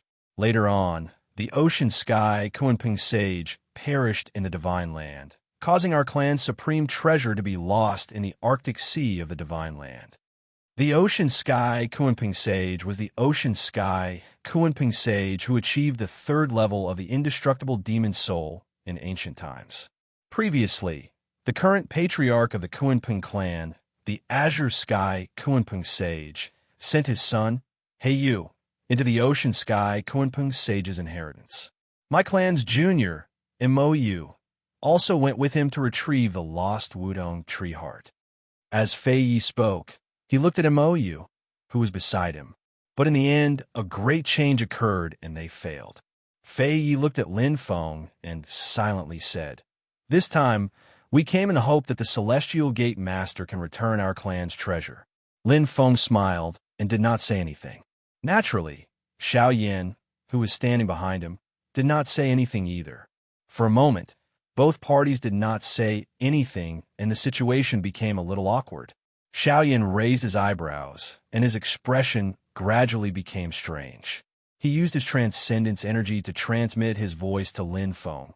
"Master, is this phoenix trying to get something for nothing?" Lin Feng smiled. "That's not the case. It's just that this clan's way of thinking is like this. According to the Phoenix clan's moral standards and way of thinking, it's normal for me to retrieve something that I've lost. It's only natural for me to return it to its rightful owner, no matter what happened before. Even if you didn't snatch this thing from me, since you picked it up, you should return it to me. There's no such thing as a transaction. Don't think of asking me to repay you." I don't need to express any gratitude to you, because it's mine to begin with.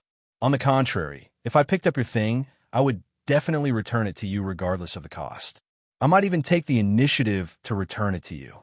From the way Fei Yi, Mou, and the rest thought since they were young, this was a matter of course.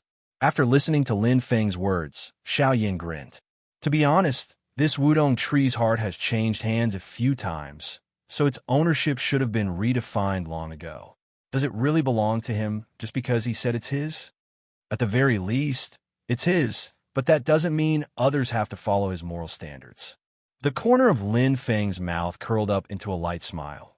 So, since ancient times, when the phoenix race and other races have conflicts, it's usually because other people have provoked them, then they fight back. In a few cases, the phoenix race initiates a fight. It's all because of the clash of ideas. Xiao Yin remained calm and collected, but he began to scrutinize Fei Yi and Mou. Master, what are they doing? Trying peaceful means before resorting to force? Not really. I can only say that they're testing us. They want to see if we have the same ideologies as them. Lin Feng smiled unconcernedly. At this point in time, as long as it's not a completely irreconcilable conflict or a life and death enmity, then there's no power in the entire heaven primal world that will easily start a war with the Xiangate Sky Sect. No one was willing to provoke the Phoenix clan, but similarly, no one would easily provoke Lin Feng. Xiao Yin asked, Master. Then Lin Feng replied faintly, they don't have a say in today's matter, so there's no need for us to say anything. The person involved can make her own decision. Xiao Yin came to a realization. That's right. Tonger already has her own consciousness, so she should make her own decision. Finally, Lin Feng instructed, there's no need to inform Tong in advance, and there's no need to instill her thoughts in advance. Let her make her own decision. Master? Xiao Yin was a little surprised, but when he saw Lin Feng's indifferent expression, Xiao Yin revealed a thoughtful expression. The exchange of sound transmissions between the master and disciple ended. Lin Feng opened his mouth and said, Go bring Tong over to see the two of the Phoenix race. Xiao Yin nodded his head, his figure disappearing on the spot. After Xiao Yin left, Fei Yi and Mou's expressions slightly relaxed. The awkward atmosphere just now was indeed a little awkward. Aside from Lin Feng and his disciple, Fei Yi and Mou, you were also secretly communicating with each other. Uncle, if the master of the Celestial Gate insists on not returning our Wudong tree heart, what should we do? Mou asked. The tree's sovereign has been waiting for us. Fei Yi's expression did not change. After a moment of silence, he said, Right now, the clan is also divided into two factions. One faction thinks that we should negotiate with Xianmen Tianzong and take back the tree heart through peaceful means. The other faction thinks that we should simply take back the tree heart by force and not bow to the greed of humans. Mou frowned slightly. The ideology of the human clan is too different from ours, Fei Yi said. The price of fighting with Xianmen Tianzong is too high, but we have to be mentally prepared in this regard. As the two of them were talking, they heard Lin Feng asking Xiao Yin to bring the Wudong tree heart over. For a moment, they were relieved. After all, just standing in front of Lin Feng on Mount Yujing made them feel pressured. However, Fei Yi and Mou were slightly stunned when they heard the term Tong. Does this mean that the Wudong tree heart has already become a spirit and developed its own consciousness? Has it become a spirit? This was somewhat out of their expectations. However, the two phoenixes were still confident that as long as Lin Feng and his disciple did not stop them, they believed that they could successfully convince little Lin Tong to return to Infinite Wilderness with them. After all, that's her hometown, and her clansmen are there. Even if she hasn't become a demon, she's still a divine Wudong. Fei Yi and Mou exchanged glances as the same thought appeared in their minds. Very soon, Xiao Yin returned with little Lin Tong. The little fellow sucked on her fingers and looked at Fei Yi and Mou curiously with her big eyes. Her intuition told her that these two strangers were rather close to her. Fei Yi and Mou were instantly more confident when they noticed Lin Tong's gaze. The phoenixes and the Wutong had been companions for countless years, so it was impossible for their bloodline to be severed. Fei Yi was in a good mood. If the master of the Celestial Gate and his disciple don't interfere and let this little girl make her own decision, then there won't be a problem at all.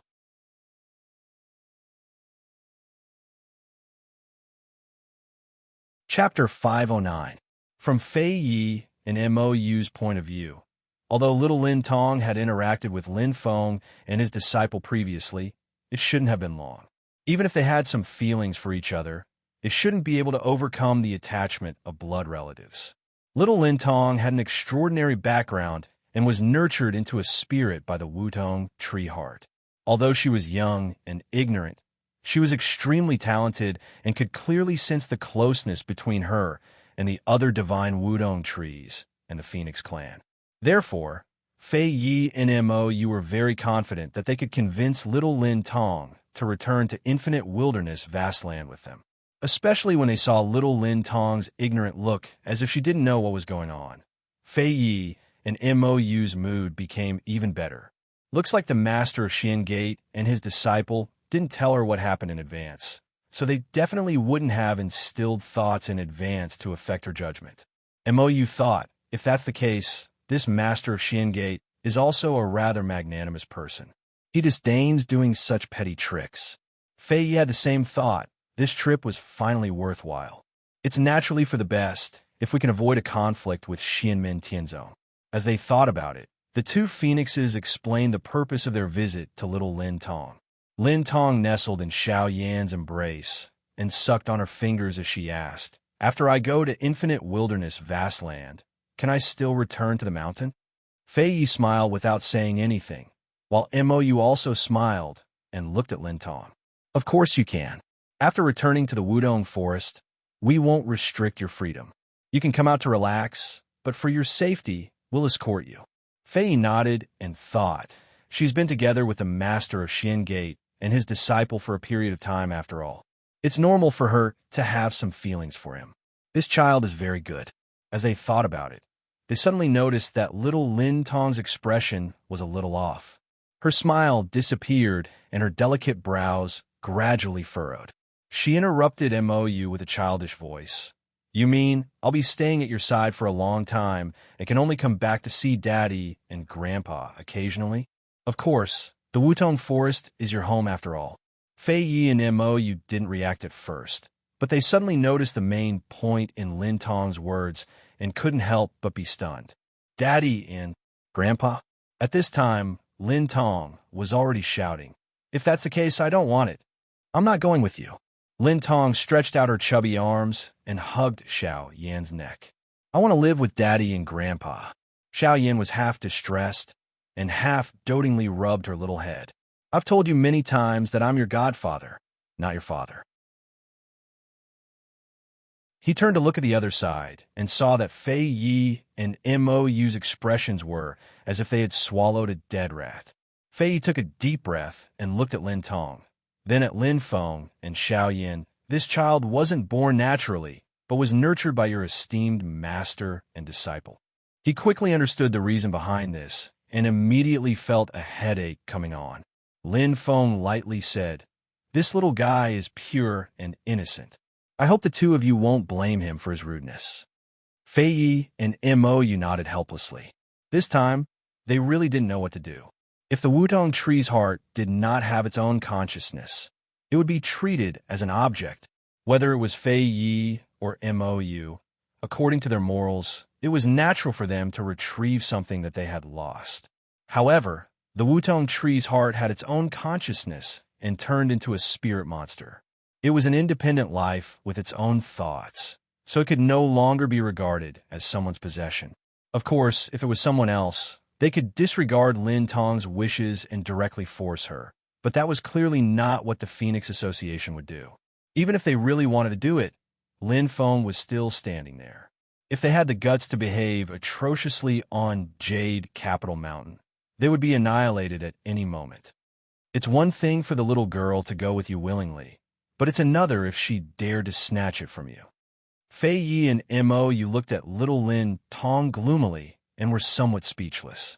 If Lin Tong was born naturally from the Wudong tree's heart, then the relationship between her and Lin Feng as master and disciple was at most the relationship they had during this period of time together. Children were ignorant. Although they were easily bewitched, they could still make a decision when faced with the natural bloodline relationship between the Wutong Tree's clan and the Phoenix clan. Unfortunately, Lin Tong was not born naturally. Instead, she was nurtured and enlightened by Lin Feng and Xiao Yin respectively. Only then did she develop her consciousness and turn into a spirit monster.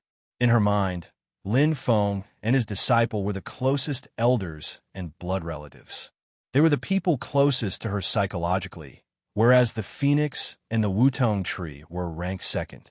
Whether it was birth or nurturing, Lin Feng and his disciple had priority over the Wutong Tree's clan and the Phoenix clan in Lin Tong's mind. This immediately made Fei Yi and Mou feel conflicted. They did not want to force Lin Tong, but the goal of this trip was to bring Lin Tong back to the Wutong Tree Forest in Infinite Mainland. However, no matter how hard they tried, they could not persuade Lin Tong to go back to Infinite Mainland with them, let alone staying for a long time. The little girl was not willing to go even if it was just a short trip. She hugged Xiao Yan's neck tightly and looked at the two phoenixes with vigilance. She looked like she was looking at two human traffickers who were about to abduct a little girl. Fei Yi and Mou felt like crying when they saw Lin Tong's gaze. Bring Tong over there to play first. Lin Feng opened his mouth and said to Xiao Yin at this time. Xiao Yin nodded his head, coaxing Lin Tong while walking away some distance. Lin Tong looked at Fei Yi and Mou warily before quickly burrowing back into Xiao Yan's arms. The two phoenixes did not know whether to laugh or cry when they saw that. Tong's meaning is very clear. This is her personal wish, and I will not interfere. Lin Feng said lightly, the two of you can stay on a mountain for a day or two and try to persuade Tong, but if she doesn't change her mind, then forgive me for not keeping the two of you here. Fei Yi and Mou fell into silence at the same time. Slowly, Fei Yi said, in that case, thank you for your magnanimity, Mystic Gate Master. I'm afraid we will have to trouble you for another day. In the following day, the two phoenixes tried their best to persuade Lin Tong to go back to Infinite Mainland with them. At this moment, they no longer hoped that Lin Tong could return to their clan and only hoped that she could go to the Wudong Tree Forest. However, no matter how much the two of them talked, the little girl just shook her head and refused to agree. It was Fei Yi and Mou's fault for not understanding the situation clearly and speaking too confidently, causing little Lin Tong to misunderstand that they were plotting to separate her from her grandfather and father. This made the little fellow completely put the names of the two phoenixes into the blacklist. Even if the two of them now put their conditions more broadly, and the promises they made were more superior, the little girl would only think that they were deceiving her with flowery words. Little Tong had now transformed into a revolutionary warrior with an incomparably strong will, tenacious style, and firm stand. No matter what Fei Yi and Mou said, she would not budge at all and would not budge an inch. Even Lin Feng and Xiao Yin felt distressed when they saw Fei Yi, a dignified great sage of the demon race, being overwrought with coaxing the child. Master, why do they insist on taking Tong back? Xiao Yin was a little puzzled. He now had some understanding of the Phoenix race's character and knew that this race despised deceit and hypocrisy. They were even more disdainful to do that. Since Fei Yi and Mou only promised to take Lin Tong to the Wutong Tree Forest and not to stay there for a long time, then they should be serious and not trying to deceive her with empty words. But why did they go through so much trouble to take Lin Tong back? Or perhaps he should ask, why did they want the Wutong Tree heart?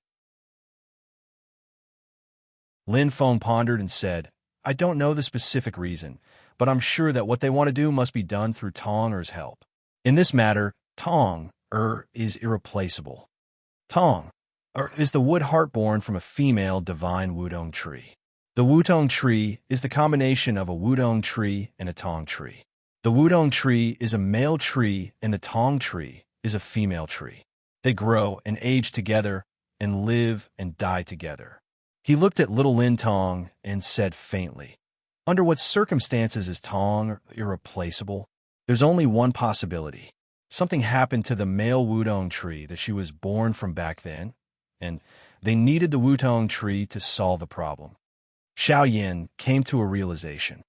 Just like the soaring snow plume that little junior brother raised in the Heaven-Barren Valley, they only have one partner in life and death. It's the same for the Wudong tree. Every Wudong tree will only have one Wudong tree as its partner in life, and vice versa. Lin Feng nodded and did not say anything. He thought to himself, without the Wudong tree will wither. Since the Wudong tree has lost its wood heart, it will naturally wither and die. The Wudong tree might be able to survive with the existence of the wood heart. However, the Wudong tree heart has been lost in the Kunpeng's mystic treasure for 10,000 years. How did the Wudong tree survive these 10,000 years? While Lin Feng and his disciple were gossiping, Fei Yi and Mo Yu were on the verge of tears. They talked until their saliva was dry, but Lin Tong still refused to return to Infinite Mainland with them. Helpless, the two phoenixes could only return to look for Lin Feng. "Master and disciple, please help to persuade her to return to Infinite Mainland with us," Fei Yi said helplessly. "We'll escort her back after a period of time and won't disturb her for a long time after that," Fei Yi said helplessly. They initially thought that the two of them could bring Lin Tong away easily. Who would have thought that they would have to ask for Lin Feng's help in the end? To the phoenixes, asking for help this time was not a matter of course. Instead, they were asking for someone's help and owe them a favor. Fei Yi and Mo Yu were well aware of this point.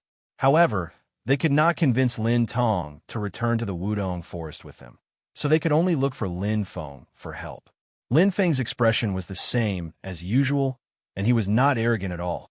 He merely asked indifferently, "I need to know why you want to bring Tong back to Infinite Mainland." "Don't worry, Master of the Mystic Sect.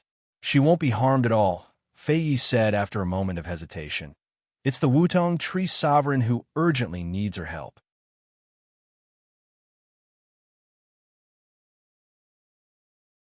Chapter 510. Hearing the name Wudong Emperor, Xiao Yin subconsciously looked at Lin Feng. After some intensive study, he now had a better understanding of the Phoenix race and the divine Wudong tree.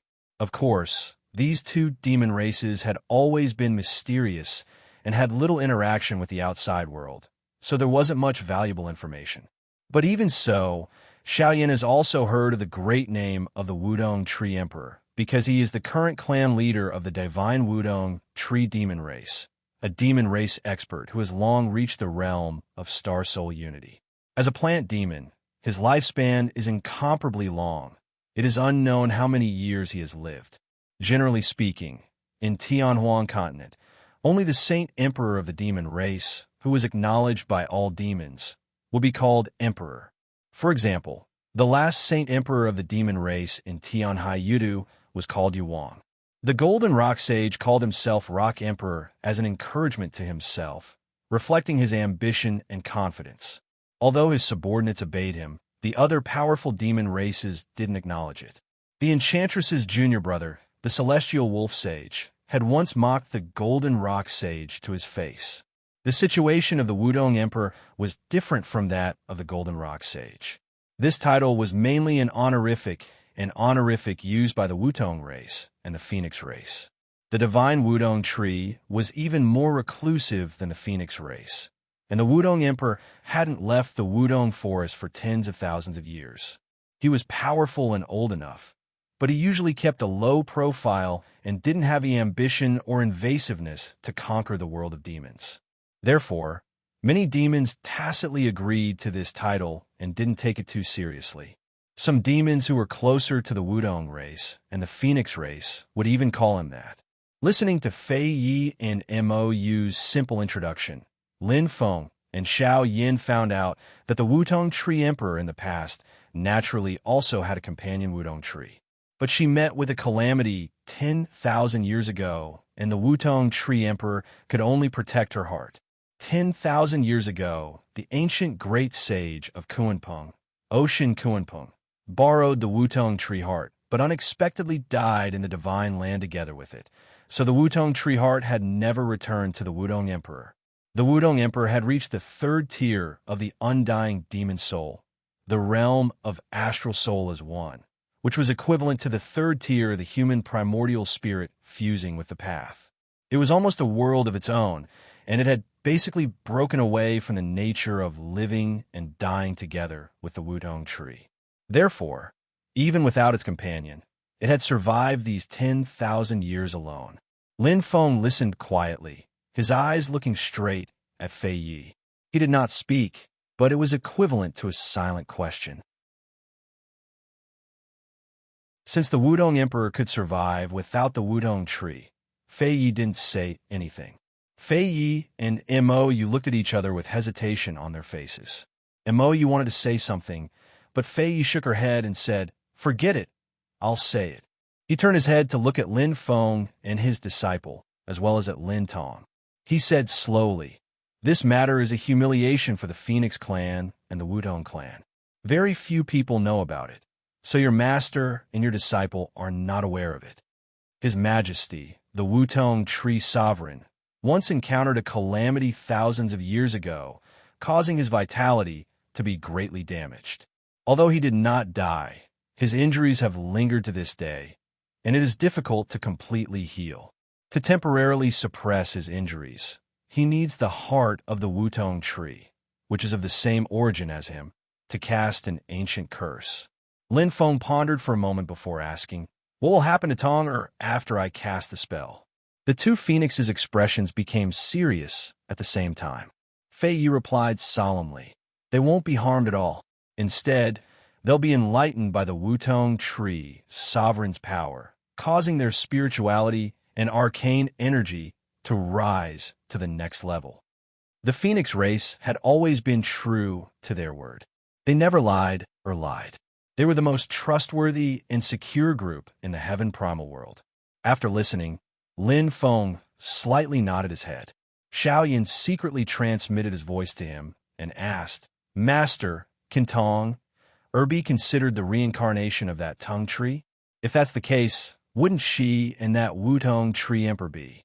Xiaoyan swallowed the words "an old cow preying on young grass" when they reached the tip of his tongue. Tong is a spirit monster. She can't be considered a reincarnation of a tree demon, and she can't even be considered clone. However, she can't be considered a bloodline descendant either. If I really have to say it, she's more like a master and disciple who have inherited the principles. Lin Feng said plainly, "What she inherited is the concept of the principles that the tongue tree sovereign cultivated after it became a demon. With that as the foundation, you and I enlightened her spirituality. Then, she refined the original Wudong tree heart and turned it into a part of herself. She could be considered a member of the Wudong race." After Lin Feng finished speaking to Xiaoyan, he looked towards Fei Yi and Mo Yu, opening his mouth and saying with a calm expression, "Even though I have never met the Wudong Emperor, we can be considered to have been friends for a long time. He met with a calamity because Tong was lost in the belly of the sea sky Kuanpung. That's why he suffered for thousands of years.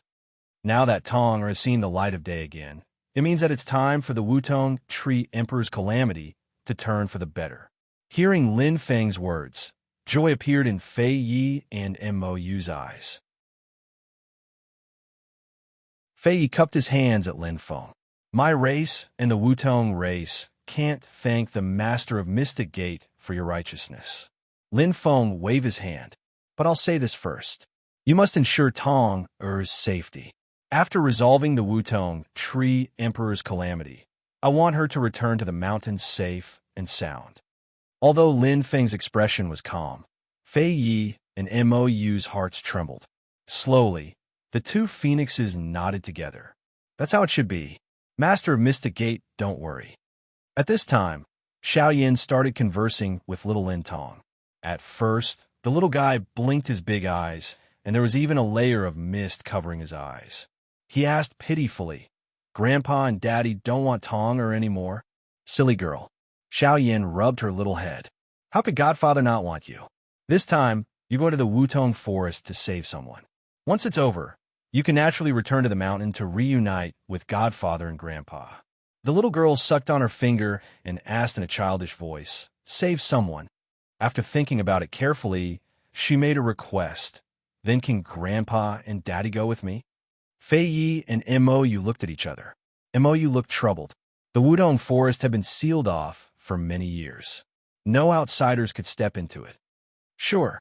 Fei Yi pondered for a moment and said resolutely, "The master of Mystic Gate is righteous. You extended a helping hand to our two races and helped His Majesty the Wutong Tree Emperor to heal. You're a friend of the Phoenix race and the Wudong race. Your presence brings light to our humble Wudong Forest. We should welcome you with open arms." Although Fei Yi had attained the indestructible demon soul realm, his position in the Phoenix race was not enough for him to make such an important decision. However, with the habits of the Phoenix race and the Wudong race, this was a decision that would not cause much controversy among the clansmen.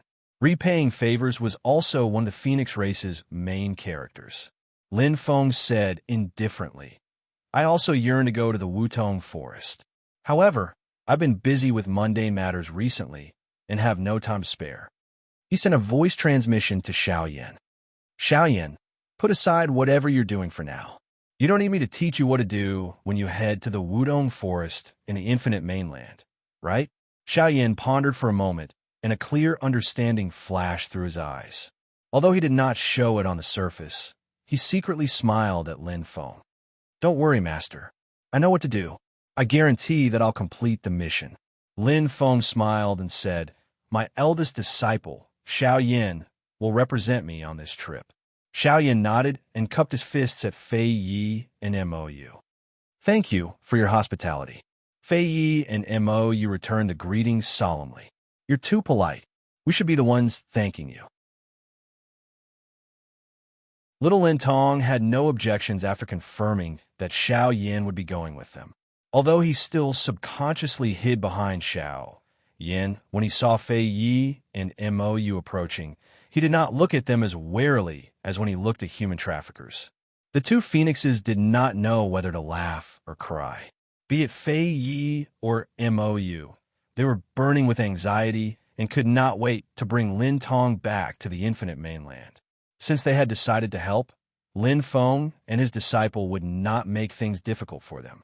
After settling his matters as soon as possible, Xiaoyan immediately set off with little Lin Tong, Fei Yi, and Mou. After watching Xiaoyan and the others leave, Lin Feng silently stood on the branch of the profound sky treasure tree and pondered. A moment later, he asked, "Nanhua, what's the matter?" A white-clothed youth broke through the void and arrived behind Lin Feng. It was the sect protector, Kong Nanhua. He replied with a calm expression, "Sect Master, I've received news that the Shi and Yu clans of the Great Qin dynasty have been very restless recently. Both parties have suddenly become close." Shi and Yu clans. Lin Feng pondered in his heart after listening to Kong Nanhua's words. The Great Qin dynasty's aristocratic families are led by the four great clans. However, the Hua clan is very unsociable among them. The other three clans are of the same breadth and branch, and have even become in-laws.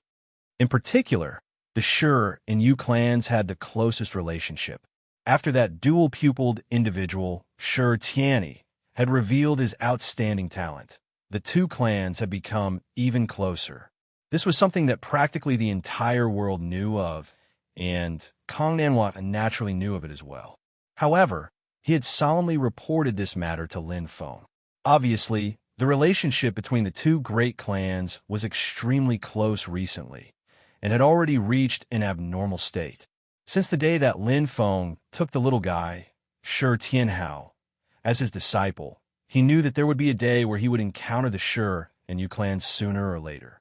This was because the conflict between Shi Tianhao and Big Stone, Shi Tianyi, was completely irreconcilable. Unless the Shi clan changed their ways and gave up on Big Stone, they were bound to become the background of Little Stone's path of destiny. If it was only Shi Tianhao alone, it would still be fine. However, Xianmin Tianzong had already become a colossus that the Shi clan was completely unable to face alone. If they could change direction now, the Shi clan would definitely change direction without the slightest hesitation. But unfortunately, they owed Shi Tianhao too much in the past, so much that they could only repay it by selling their entire clan's fortune. The results were the same no matter what. The Shi clan could only walk down this path to the end, and there was no need to even mention the Yu clan. Not mentioning the issue between Big Stone and Little Stone, many of the Yu clan's Yuaning ancestors had successively died at the hands of Xianmin Tianzong. About half of the clan's forces had fallen in the process of colliding with Xianmin Tianzong. Such hatred could be said to be absolutely irreconcilable. Is it the pressure from the Qin dynasty's purging of the aristocratic families that forced them to become even closer? Or is it because of me? Lin Feng pondered inwardly. If it's because of me, where does their confidence come from?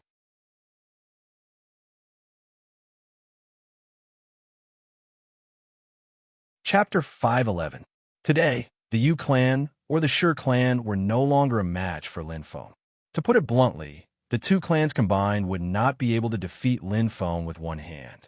The reason why he kept them alive was that Lin Feng did not want to be a tool for the Great Qin dynasty, and also because of the Taishu Temple.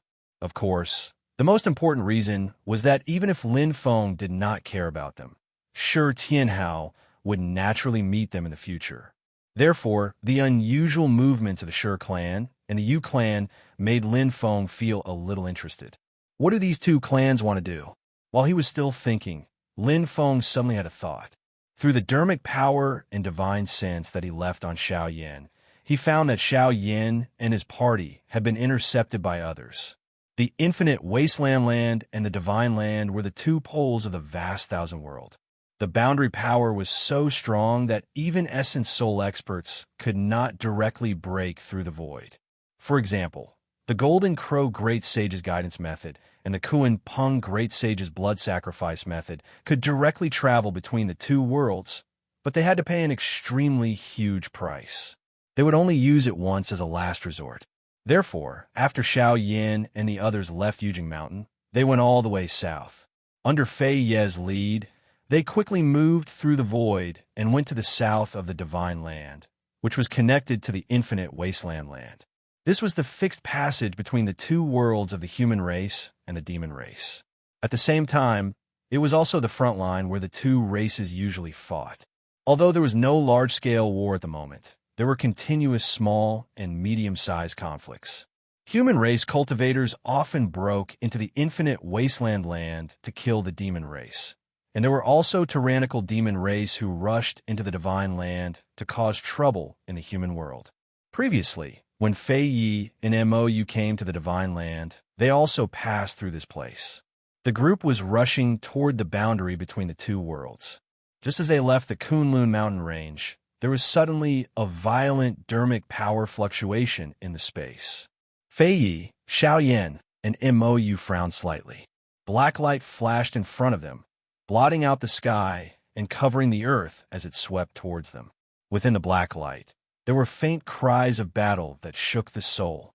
It was as if thousands of soldiers and horses were roaring within it, and the sounds of battle shook the heavens. Above the thick smell of blood that was like a battle formation, there was also a grand will that suppressed everything. It was indescribably noble, as if it was the will of the heavens that ruled over the four seas.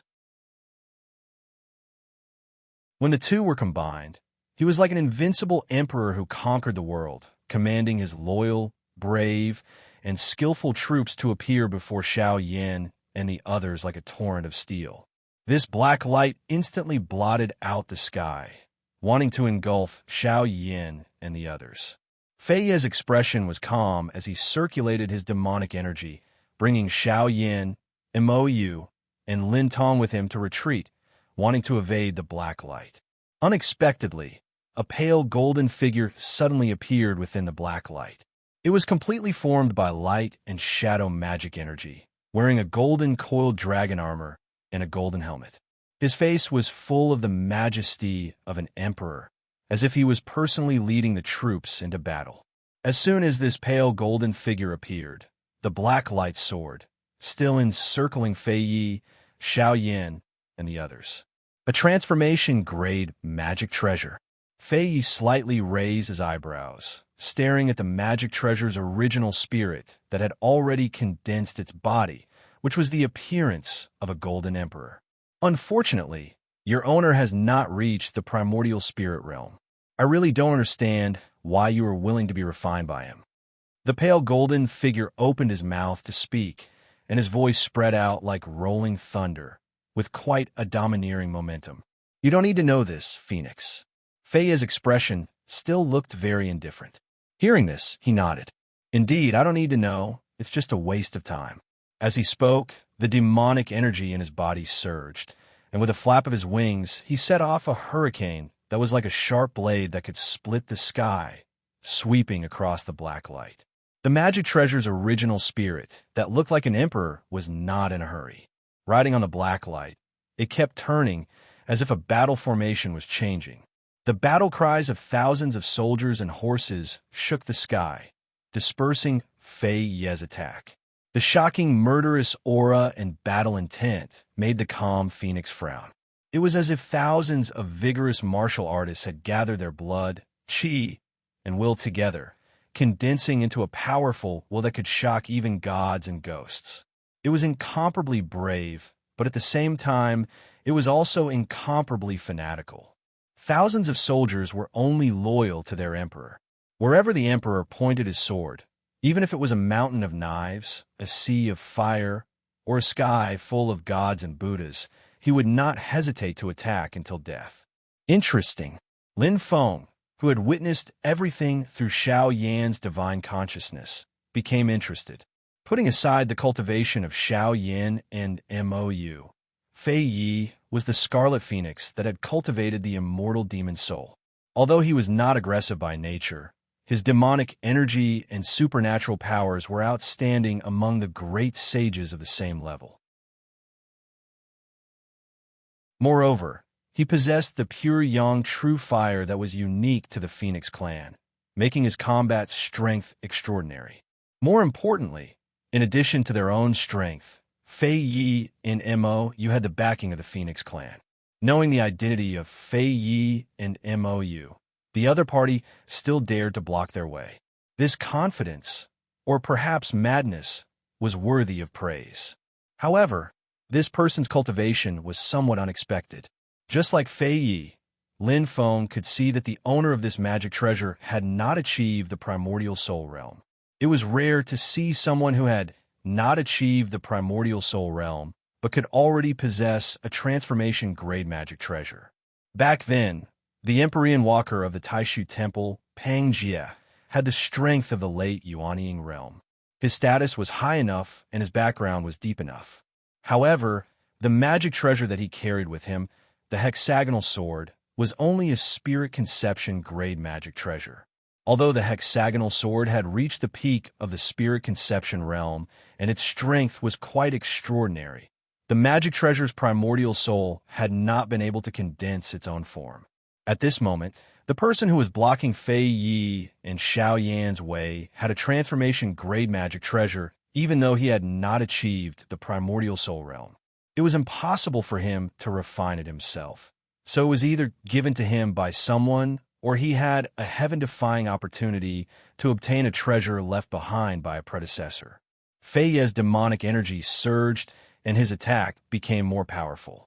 Although his opponent had a transformation-grade magic treasure, the user could not effectively exert its power before his primordial soul's second level returned to Emptiness Realm. As a result, he gradually fell into a disadvantageous position against Fei Yi, who was at the first level of the immortal demon soul realm. However, this magic treasure was extraordinary after all. It could fight with Fei Yi of the Phoenix clan with just its magic power and divine ability. In the black light, the true appearance of the magic treasure was gradually revealed. It was a large black flag with a huge emperor character embroidered on it. It fluttered in the wind with an astonishing aura. Fei Yi and Mou usually did not leave the parasol tree forest, so their understanding of the outside world was relatively limited.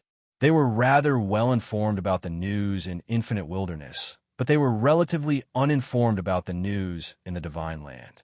On the contrary, after accepting Xianmin Tianzong's job as external liaison, Xiao Yin had put in a lot of effort to understand the various forces in the human cultivation world in the divine land. After getting a clear look at the large flag, Xiao Yin raised his eyebrows. Indestructible imperial flag. Xiao Yin already knew the identity of the person who possessed the indestructible imperial flag, a transformation-grade magic treasure, even though he had not achieved the primordial soul realm. The number one expert of the great Zhou dynasty's younger generation, Marquis Jing Huan. He was the great Zhou dynasty's rising star. He had risen from a young age and made great contributions to the expansion of the great Zhou dynasty's territory. Therefore, he had been conferred the title of Marquis at a young age and attracted the attention of the world. He had reached the late-stage Yuanying realm at a young age and was only a step away from the primordial soul realm.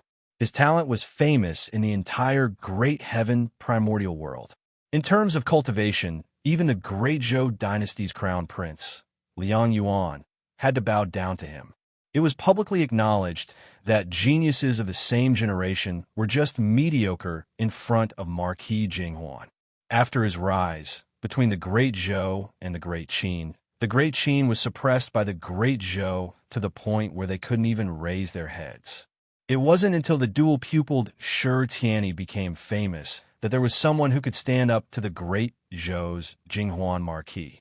The thing that made Marquis Jing Huan despair the most was that apart from his shocking talent, he also had great luck, great fortune, and great opportunities. Before he reached the primordial soul realm, he had the eternal imperial flag, a life transformation dharma treasure. Apart from that, he had endless treasures and many experts following him. It wasn't that he had never suffered setbacks, but after every setback, he would rise again rapidly and become even stronger. Not only did his cultivation increase, he could also obtain better treasures. However, apart from his cultivation talent, there was something else that was widely known. He liked to collect all sorts of beauties in the world. Not just humans, but even demon beauties were not spared. If one wanted to find a place with the most beauties in the world, it would not be Emperor Liang Pan's palace or Emperor Qin Shiyu's palace, but Marquis Jing Huan's private residence. Xiao Yan's mind raced, and he told Fei Yi and Mou everything he knew about Marquis Jing Huan. The two phoenixes' faces immediately filled with anger. As expected, the eternal imperial flag's artifact spirit said, Marquis Jing Huan has always said that the women from the phoenix race of the infinite wilderness continent are outstanding. He has long wanted to marry a phoenix, but he never had the time to go to infinite wilderness continent's parasol tree forest. He heard that a noble lady from the phoenix race has come to the divine land, so he specially came to ask for her hand in marriage.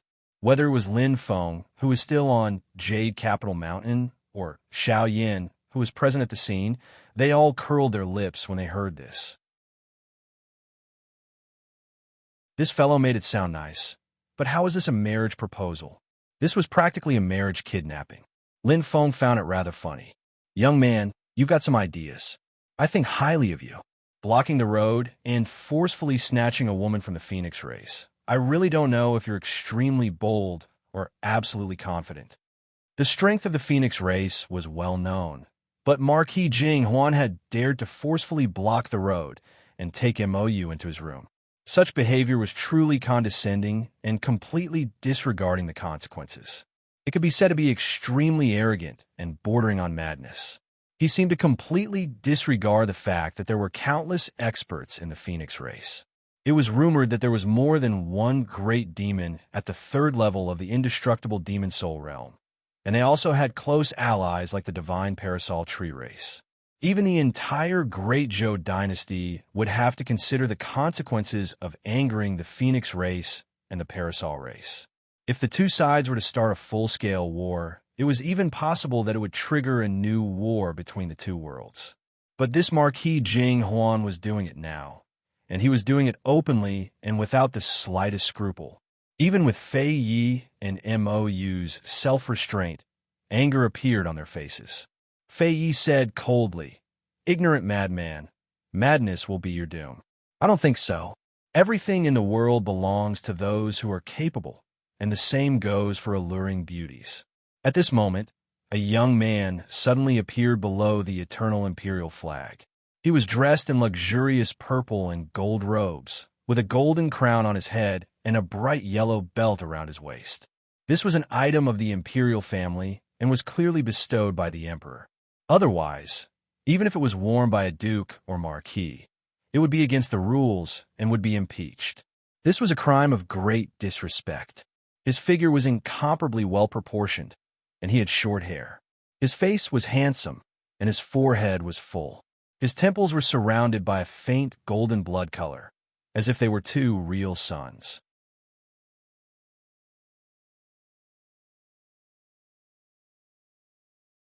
Chapter 512. The temples on both sides of Marquis Jinghuan's forehead were like two real suns, and his qi and blood were as vigorous as the sun. Lin Feng was certain that this person's martial cultivation had already reached the peak of his current realm. Just like before Lin Feng had reached the primordial soul stage, his god of war clone had reached the limit of the qi and blood of a Yuanying stage cultivator. This kind of physical state was extremely lethal, and this person's will was firm and his body was overflowing with killing intent. He was clearly someone who had experienced hundreds of battles, and his combat ability was even more astonishing. There were few people in the Yuanying stage who were his match. Of the martial cultivators that Lin Feng had seen before, although he did not know what the Marquis of Xuanji, Zhu Hanwu, looked like in the Yuanying stage, he believed that apart from Zhu Hanwu, no one in the Yuanying stage could compete with this Marquis Jing Huanhu in terms of physical strength. Perhaps the Northern Militant Court's Great Shan Yu could, but he was not completely confident. Lin Feng could basically conclude that if this person cultivated a primordial soul and fused his primordial soul with his physical body, he would be another Zhu Hongwu. A first-tier primordial soul cultivator could challenge a second-tier primordial soul cultivator. Even now, with his late Yuanying stage cultivation, Marquis Jinghuanhu appeared extremely relaxed when facing Crimson Phoenix Fei, who had already reached the undying demon soul stage. This kind of relaxation was an external manifestation of complete confidence in one's strength. His spirit, qi, and spirit were incomparably exuberant. He had the appearance of a young man, and he looked a little younger than Xiaoyan. He was about the same age as Mou in human form. He was very handsome, and his eyes exuded a domineering temperament. He looked like a hawk and looked like a wolf, full of aggression and predation. Domineering, greedy, arrogant, confident. His temperament was somewhat similar to that of the Qin dynasty's crown prince, Shi Chongyun. He was less sinister than Shi Chongyun, but more murderous. This murderous aura was not sinister and ruthless, but dignified and above-board. It originated from Marquis Jinghuan's many years of killing. Everything in the world belongs to those who are capable. Marquis Jinghuan first glanced at Crimson Phoenix Fei before turning his gaze to Black Phoenix Mou. He nodded and said, "Not bad, very good. Come with me." His voice did not contain the slightest murderous intent. Instead, it was somewhat refreshing and pleasing to the ear. However, the tone of his voice was like an irresistible command. It was as if his words were an order, a military order. Anyone who heard his words had to obey. Subconsciously, the first reaction was to obey his words. Lin Feng, who was on Mount Yujing, and Xiao Yin, who was at the scene, laughed silently in their hearts when they heard what he said. This guy is really crazy. Fei Yi and Mou couldn't laugh. The two of them calmly looked at Marquis Jinghuan. Mou coldly said, "If the heavens want one to die, they will first make one mad." "Marquis Jinghuan, you're not far from death." Marquis Jinghuan replied carelessly, "They died only because they weren't strong enough." Fei Yi indifferently looked at him. "Do you think you are strong enough for you to do such an absurd and arrogant thing?" Marquis Jinghuan smiled and calmly said, The Fey Scarlet Phoenix is a member of the Scarlet Phoenix clan of the Phoenix clan. He is more than 5,000 years old and has reached the first layer of the undying demon soul. He possesses the pure young true fire unique to the Phoenix clan. He is usually in charge of the Phoenix clan's external communications. Among the great saints of the Phoenix clan, he appears the most. In terms of actual combat experience, he should be the most abundant among his peers. However, the last time he fought was more than 800 years ago. He enunciated his words clearly, and his voice was loud. He spoke at a steady pace and in a clear and organized manner. This Marquis has led troops for many years and knows the importance of military intelligence. Although the Phoenix clan lives in seclusion and it is difficult to gather intelligence, you happen to be the great saint of the Phoenix clan who goes out the most, so you have the most intelligence. Marquis Jing Huan stood silently under the immortal imperial flag. His expression relaxed, as if he was chatting with Fei Yi. He raised his hand and gently stroked the pole of the immortal imperial flag. This artifact of mine is called the immortal imperial flag. There are two main points. The first is Emperor, and the second is Undying. Although the immortal imperial flag is also extremely lethal, that is not its strongest point. Following Marquis Jing Huan's words, the immortal imperial flag suddenly changed. The flag fluttered in the wind and turned into a black light that instantly engulfed Fei Yi, Xiao Yin, and Mou. The black light turned into an independent space that cut off Xiao Yin and the other's connection to the outside world, creating its own world. Xiao Yin's expression did not change as he carefully sensed the intent realm within the black light. He discovered that there was an aura of a magnificent army protecting an emperor. No matter how powerful the enemy was, no matter how the heavens fell and the earth split, they would still protect their emperor. And the emperor that was being protected did not diminish in the slightest. This was the unshakable majesty of an emperor, eternal and inextinguishable, the authoritative will of an eternal emperor. The immortal imperial flag was like the great Qin's king of tranquility, Shi Zongyue's dragon concealment pod. It was also an artifact that could open up a small space within. Moreover, this small space was much more stable and powerful than the dragon concealment pod, making it difficult to break through. Just as Marquis Jing Huan had said, although this artifact was lethal, its strongest point was its inner space. By placing the artifact's owner within this space, it could ensure their safety. If an enemy was swept up, it would be the best way to trap them, making it impossible for them to escape. Fei Yi did not even bat an eyelid as he calmly nodded. It is indeed extraordinary, but unfortunately, your cultivation is too low and you are unable to display its true power. You are just wasting a heavenly treasure. It cannot trap me. If this is what you are relying on, then I can only think that you have gone mad, Marquis Jing Huan calmly said. Marquis Jing Huan said unhurriedly, "This isn't to trap you. It's to prevent my little beauty from escaping when I fight you." Seeing his frivolous words, Mou's expression became colder and colder. Seeing this, Marquis Jing Huan smiled slightly. There is no need to be angry. In the future, you will understand that an outstanding woman like you should only be matched with an even more outstanding man like me. Only then will you not cast pearls before swine. He turned to look at Fei Yi. As for you, I have something else to greet you with. With a flip of his palm, a dark light flashed and landed in front of him, transforming into a tall giant. Its bones were thick and gave off a metallic feel. The giant was expressionless and looked like a walking corpse. Its skin was iron black, and the muscles beneath it bulged. Just by looking at it, one could feel the terrifying explosive power within. Its entire body flashed with a dazzling red light, and a strong fiery yang aura surged.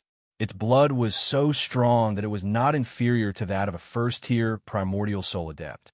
Fei Yi had a look of surprise on his face. This is the ultimate masterpiece of the ancient human cultivation sect, the god-slaying puppet. The Phoenixes were not very well informed about recent events, but they knew many ancient secrets in great detail. Fei Yi immediately recognized that the giant before him was a flesh puppet refined from the power of a human cultivator. Moreover, it was a puppet with the power of the primordial soul stage. It originated from the ancient human cultivation sect, the puppetry Tao. The puppetry Tao was a demonic sect that had once dominated the world for a period of time. It was arrogant and vicious. The cultivators in the sect were not very strong, but they all refined powerful puppets as weapons in battle. The puppetry Tao not only had puppets with the power of the Yuanying and Golden Elixir periods, but they also had puppets with the power of the primordial soul stage. This sect had a terrible reputation in the ancient times because they used secret techniques to refine puppets using the bodies of other cultivators. The god-slaying puppet that Marquis Jing Huan took out now was refined into a puppet by a puppetry Tao mighty figure in the past who had refined another primordial soul stage martial expert. Such an act that incurred the wrath of the masses was naturally condemned by the masses. Thus, the puppetry Tao was quickly annihilated in the long river of history. However, it also left a strong mark in the history of the human cultivation world. Even the demon race in Tianwang mainland had heard of it. Marquis Jing Huan nodded. This is something I found by accident when I was exploring a ruin. It's quite useful and can be used to greet you. Before he finished speaking, the god-slaying puppet had already charged toward Fei Yi with a raging aura. This puppet was called the god-slaying puppet, which meant that it could slay primordial souls. Its name was extremely arrogant, but it was indeed very powerful. Not only did it retain the cultivation of the primordial soul stage expert, it also became fearless of death and injury. Roar! The god-slaying puppet let out a wild roar, and the explosive sound wave almost tore apart Fei Ye's protective demonic energy barrier. Fei Ye's expression was calm. He raised his head and let out a crisp phoenix cry. Boundless demonic energy spread out, turning into a boundless hurricane that collided with the god-slaying puppet. The world of black light instantly turned into a storm. The god-slaying puppet was indeed very powerful. It was completely unscathed, even though it was surrounded by astral winds. It even used its own strength to tear apart the astral winds and approach Fei Yi. However, as a member of the Phoenix race, Fei Yi was extremely talented and powerful. He was extremely outstanding among demons of the same level. The hurricane formed by his demonic energy also caused the god-slaying puppet to feel as if it had fallen into a quagmire. Marquis Jing Huan's expression did not change. A burly man clad in armor stepped out from the void behind him. It was a late-stage Yuanying expert. However, this burly man was not trying to pincer Fei Yi. Instead, he raised a sheathed saber with both hands and brought it to Marquis Jing Huan's side. A late-stage Yuanying expert was only fit to carry a saber. Marquis Jing Huan unsheathed the saber, and a golden light flashed across the jet-black blade. It exuded an ancient and primordial sovereign aura. The immense power made Xiao Yan's eyelids twitch. Are you kidding me? It's another Dharma treasure? This saber was also a Dharma treasure. Although it was not as good as the immortal imperial flag and was only a spirit-nurturing gray Dharma treasure, it was still a genuine Dharma treasure. It nurtured a primordial spirit and possessed astonishing power. A late-stage Yuanying cultivator who had yet to form a nascent soul possessed two Dharma treasures. Even Mou of the Phoenix race felt that his self-restraint was lacking. Is there something wrong with the primordial spirits of these two Dharma treasures? What are they thinking? Why would they submit to a late-stage Yuanying cultivator? Lin Feng, who was on Jade Capital Mountain, also found it interesting. Two Dharma treasures, one at the incarnation grade and the other at the spirit nurturing grade, were nothing to him. However, for them to appear in the hands of a late-stage Yuanying cultivator at the same time was rather eye-catching. Many nascent soul cultivators only had one Dharma treasure on them, and some didn't even have one. Marquis Jing Huan, a late-stage Yuanying cultivator, possessed two Dharma treasures. Moreover, after careful observation, Lin Feng discovered that these two Dharma treasures actually belonged to him. Although he hadn't formed a blood bond with them, He had already completely refined them. They weren't temporarily lent to him by someone else. Tisk, he's quite impressive. Lin Feng laughed. Does this count as a major Prince Scarlet Leaf? No, he's different from Prince Scarlet Leaf.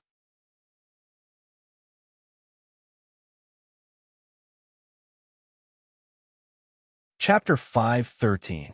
Through the magic power and divine sense he had left on Xiao Yin, Lin Feng carefully observed.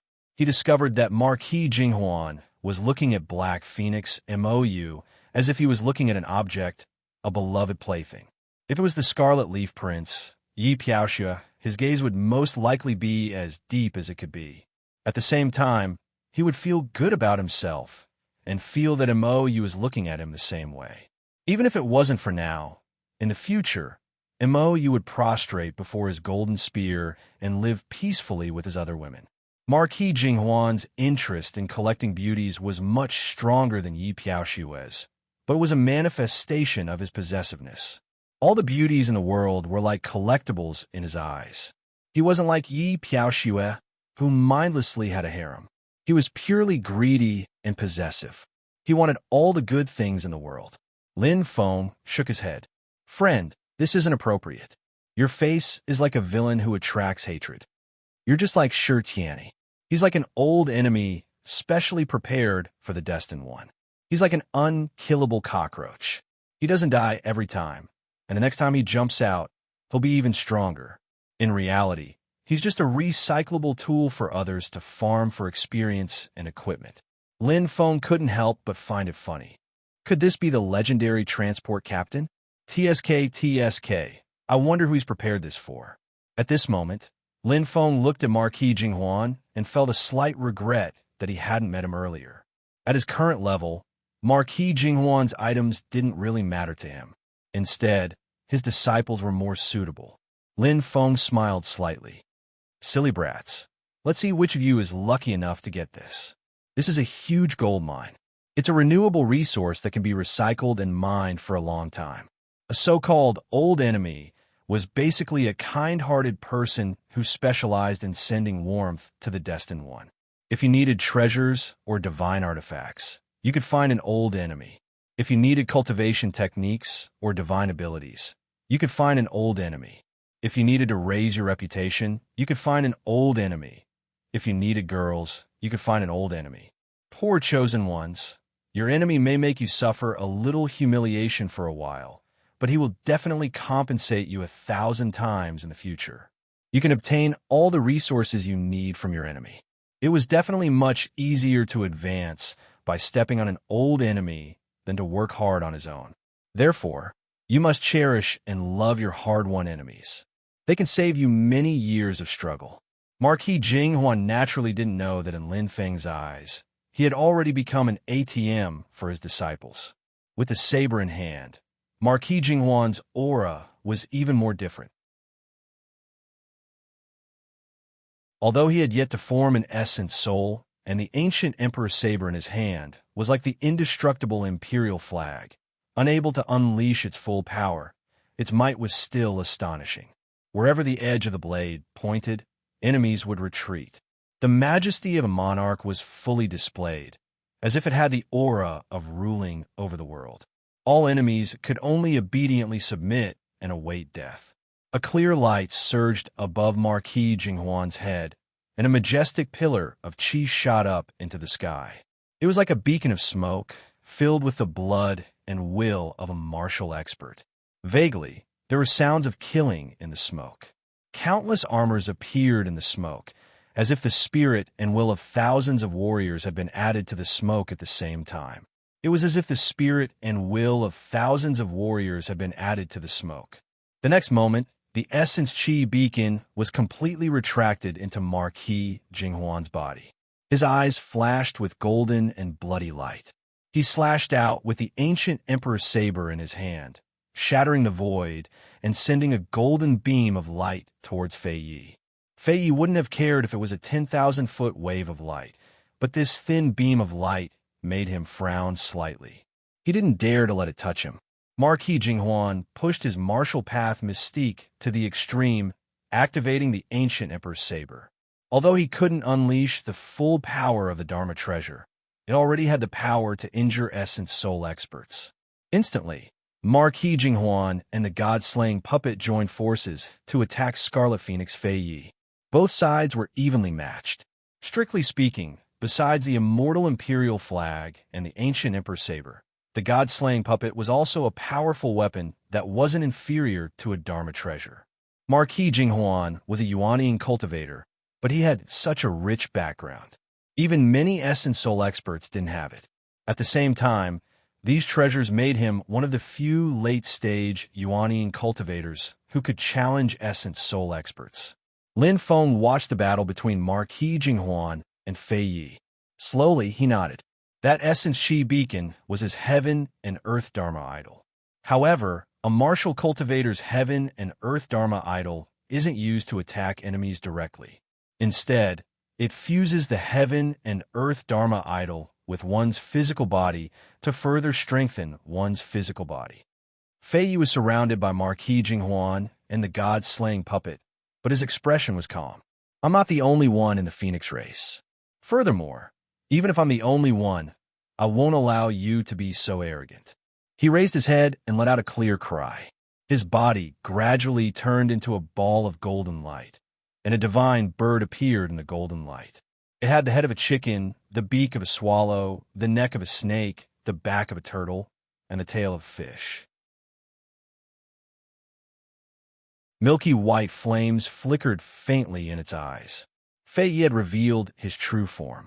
He had transformed into a scarlet phoenix. He wasn't very big, and he was only about 6 feet tall. However, a powerful demonic aura radiated from him, forcing Jinghuan Marquis and the god-slaying puppet to retreat. Milky white pure yang flames gushed out, burning through even space. The immortal imperial flag's grotto heaven instantly became unstable. Marquis Jinghuan smiled. Everyone knows that phoenixes possess pure yang flames. How could I not make preparations? 6 dark green flames suddenly lit up in the immortal imperial flag's dark void.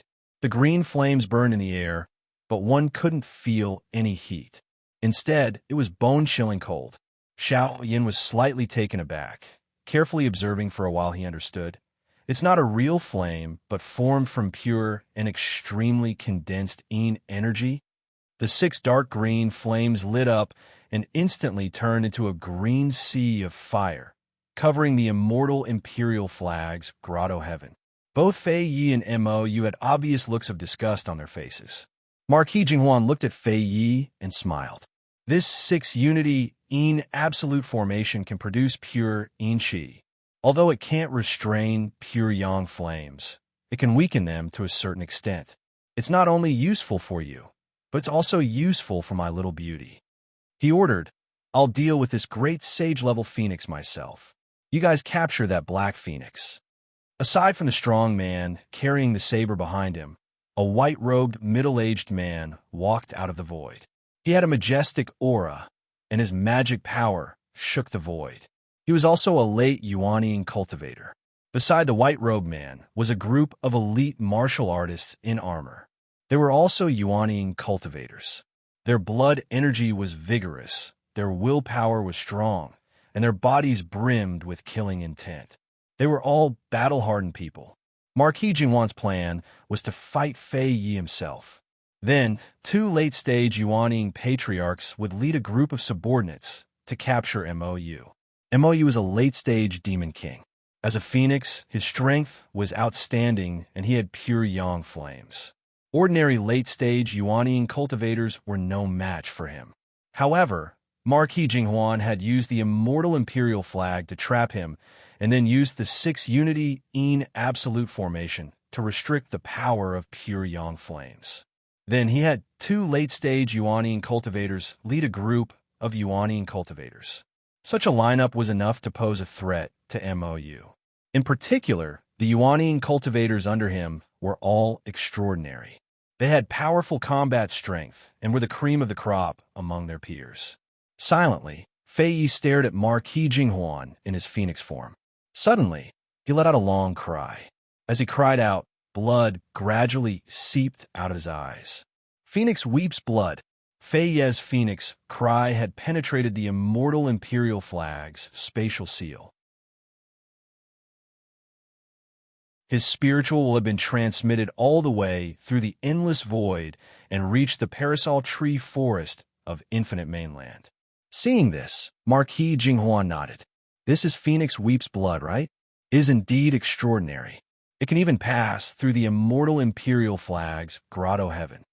He did not panic and said indifferently, Your clansmen from the Wudong forest should have already received your message and are rushing over here. However, this is also within my expectations.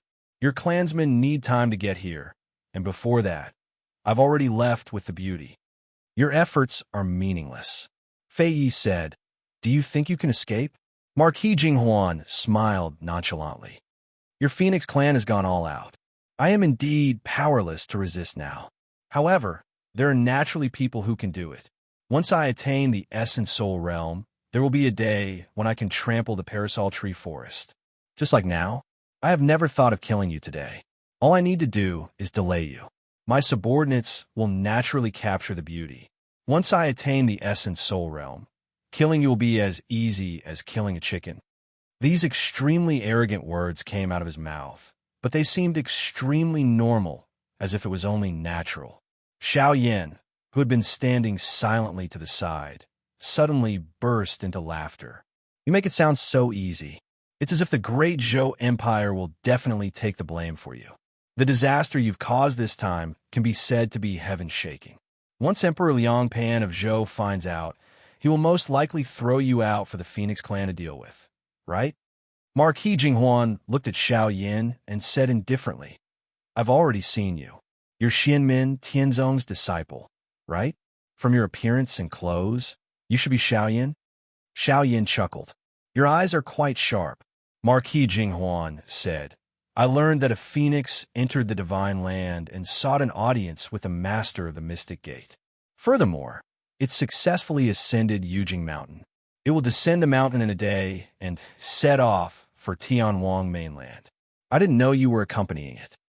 I don't know why you traveled with the phoenix, but as long as you don't interfere with my matters and give the master of the mystic gate some face, I won't make things difficult for you. Once this matter is over, I will naturally release you from the indestructible imperial flag's grotto heaven. Xiao Yin smiled coldly. In that case, I should be thanking you? Could it be that you want to help the phoenix? Marquis Jinghuan's tone was still calm as he enunciated each word clearly. Those who are not of my race must have different intentions. The human race and the demon race have always been at odds. The demon race kills humans, so it is only right and proper for me to hunt and kill the demon race. The master of the mystic gate is also considered a powerhouse of the human race. As his disciple, are you going to collude with the demon race? Xiao Yin shrugged and sneered. Don't be in such a hurry to accuse me. Taishu Temple is the most vigilant against the demon race, but I don't see them provoking the phoenix race. It's not because they bully the weak and fear the strong, but because the phoenix race hides from the world and doesn't even participate in the war between the two worlds. Perhaps the great Zhou dynasty will support you if you have a conflict with the other demon clans. However, you have provoked the Phoenix clan. You have forcefully sent a powerful force that would not have intervened in the conflict between the two clans to the opposing side. Do you think the great Zhou dynasty will still protect you? Marquis Jinghuan looked at Xiao Yin and suddenly smiled. There are many things you don't understand.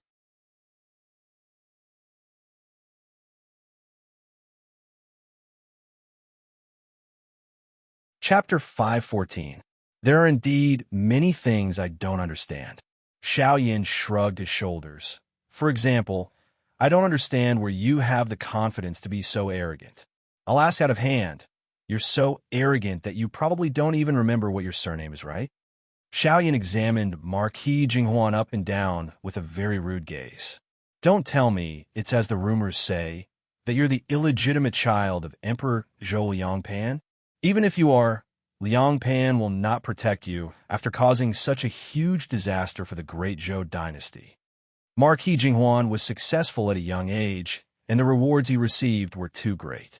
He was even given bright yellow clothing to wear, making him almost like a member of the royal family. There were many criticisms within the Great Zhou dynasty. There were even rumors that he was the illegitimate child of Emperor Zhou Liangpan. Liangpan himself did not comment on this, and Marquis Jinghuan did not respond. Xiaoyan looked at him. Even the great Zhou crown prince, Liang Yuan, provoked the phoenix race for no reason. This is a great crime. A light punishment would be the removal of the crown prince position. A heavy punishment would be even more severe. The two late-stage Yuanian cultivators and the other Yuanian cultivators next to Marquis Jinghuan felt uncomfortable under Xiaoyan's gaze. They stared at him with unfriendly expressions. A thick murderous aura spread out, making people tremble in fear. Marquis Jinghuan did not get angry and said calmly, "That's why I said that there are many things you don't understand." Xiaoyan, the eldest disciple of the master of the Xian Gate. He comes from the Xiao family of the Wuzhou city of the Qin dynasty. He should be 19, but he should have cultivated in a heavenly grotto heaven with accelerated time. That's why he's already over 20. A year ago, on the Celerita Sword Sex Cloud Traversing Peak, he fought against the Qin dynasty's crown prince Shi Chongyun with early-stage golden elixir cultivation. He had the solar true fire and the nether evil blaze true fire. He once used the ability to combine the two flames and destroyed one of Shi Chongyun's Yuanian magic treasures. He fought to a draw with Shi Chongyun. Marquis Jinghuan's tone was flat, but he was very familiar with Xiaoyan's life. After this battle, you will advance to the middle stage of the golden elixir realm and then vanish. The battle on Cloud Traversing Peak will be the last time you fight for nearly a year. Now that your cultivation has reached the late stage of the golden elixir, your rate of improvement is indeed very fast. Compared to your previous achievements, your current strength can at least defeat a mid-stage Yuanian cultivator, and you can even fight against a late-stage Yuanian cultivator. When Marquis Jinghuan said this, his eyes flickered. It is often said that the master of the Mystic Gate has monstrous geniuses under him. Looking at you now, this is indeed true. The master of the celestial sect of wonders is a true hero. Marquis Jinghuan's expression remained calm. But if you think that you alone can interfere with my affairs, then you are gravely mistaken. I can use the ancient Emperor's saber to contend with this scarlet phoenix for a very long time, but how long can you last against my god-slaying puppet?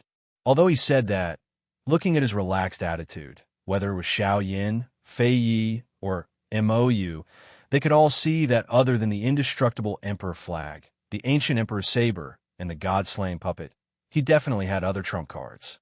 This was extremely frightening. 3 primordial spirit-grade treasures were actually not this person's full strength. Or we can swap, Marquis Jinghuan said with fervor and assurance. I also want to try Xianmin Tianzong's Dao, skills, and divine abilities and see what's so special about them. Xiaoyan was unafraid. He chuckled. All right, then let's give it a try. He put his hands together, and golden flames immediately gushed out.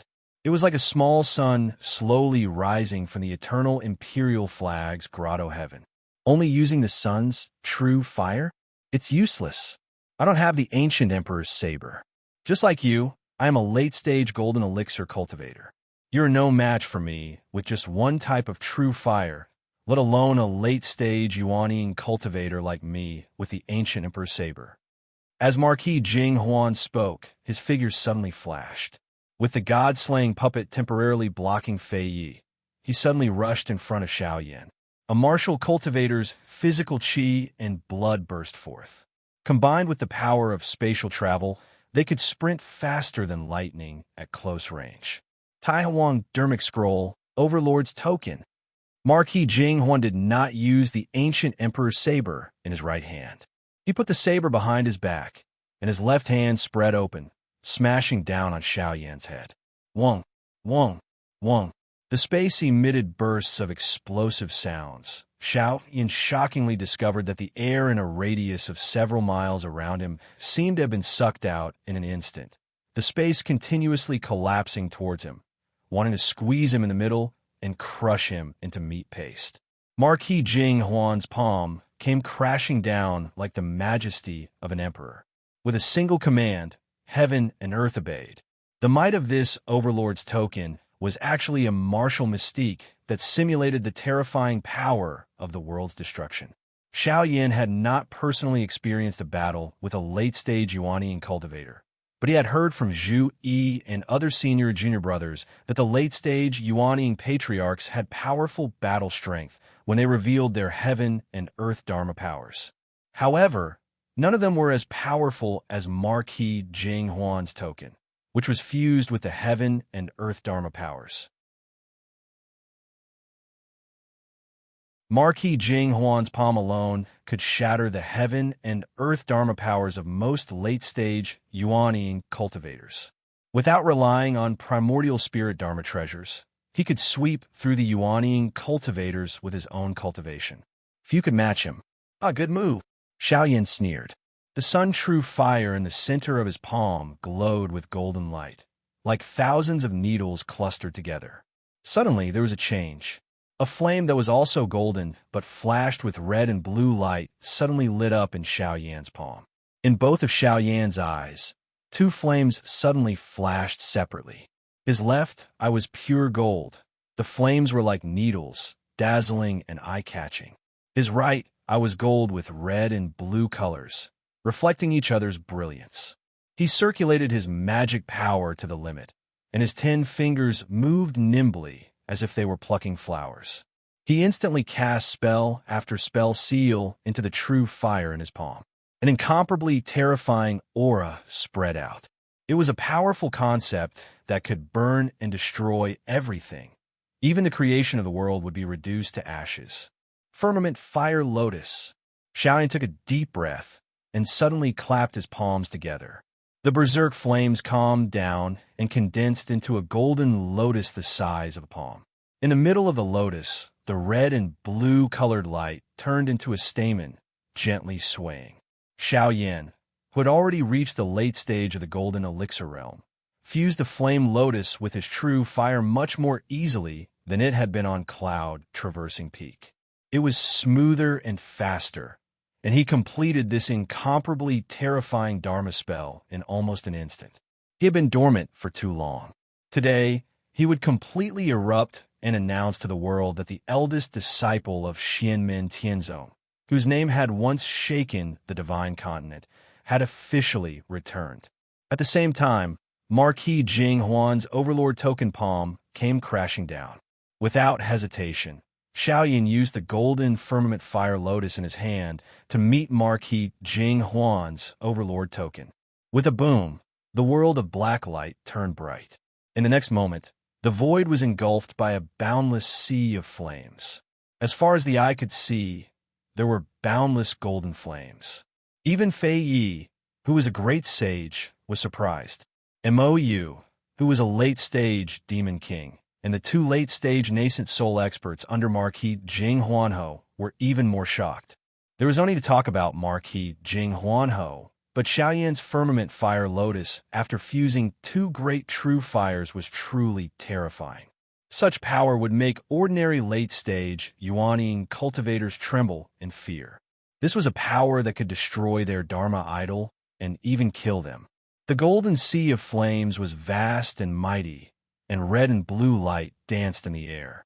In the center of the sea of flames, Xiao Yin was like the Emperor of Flames, standing proudly. However, his expression was slightly solemn as he stared at Marquis Jing Huan, who was also in the sea of flames. Marquis Jing Huan also stood in the sea of flames, turning a blind eye to the flames around him. Xiao Yin thought to himself, this person is truly powerful. Even if Great Qin's crown prince, Shi Chongyun, cultivated to late-stage Yuaniing, he might not be able to withstand my firmament fire lotus. This person is truly capable of fighting it head-on with his physical body. With such power, he can easily defeat an ordinary late-stage Yuanian cultivator. Compared to Xiao Yin, Marquis Jing Huan's expression was even more solemn. For the first time since he appeared, he looked surprised. You fused 2 types of true fires just now. One is the true sun fire. There's no mistake, but the second Oh, it's golden and flashes with red and blue light. That's the Nanmingli fire. You actually have a Nanmingli fire. Aside from the true sun fire and the Nanmingli fire, you also have the nether evil blaze. Marquis Jinghuan's eyes flashed as he said, "You don't have two true fires. You actually have three true fires at the same time?" The moment he said this, everyone was shocked. At the same time, they looked at Xiao Yin in shock. Even Fei Yi had forced the god-slaying puppet to retreat. He paused the battle and looked at Xiao Yin.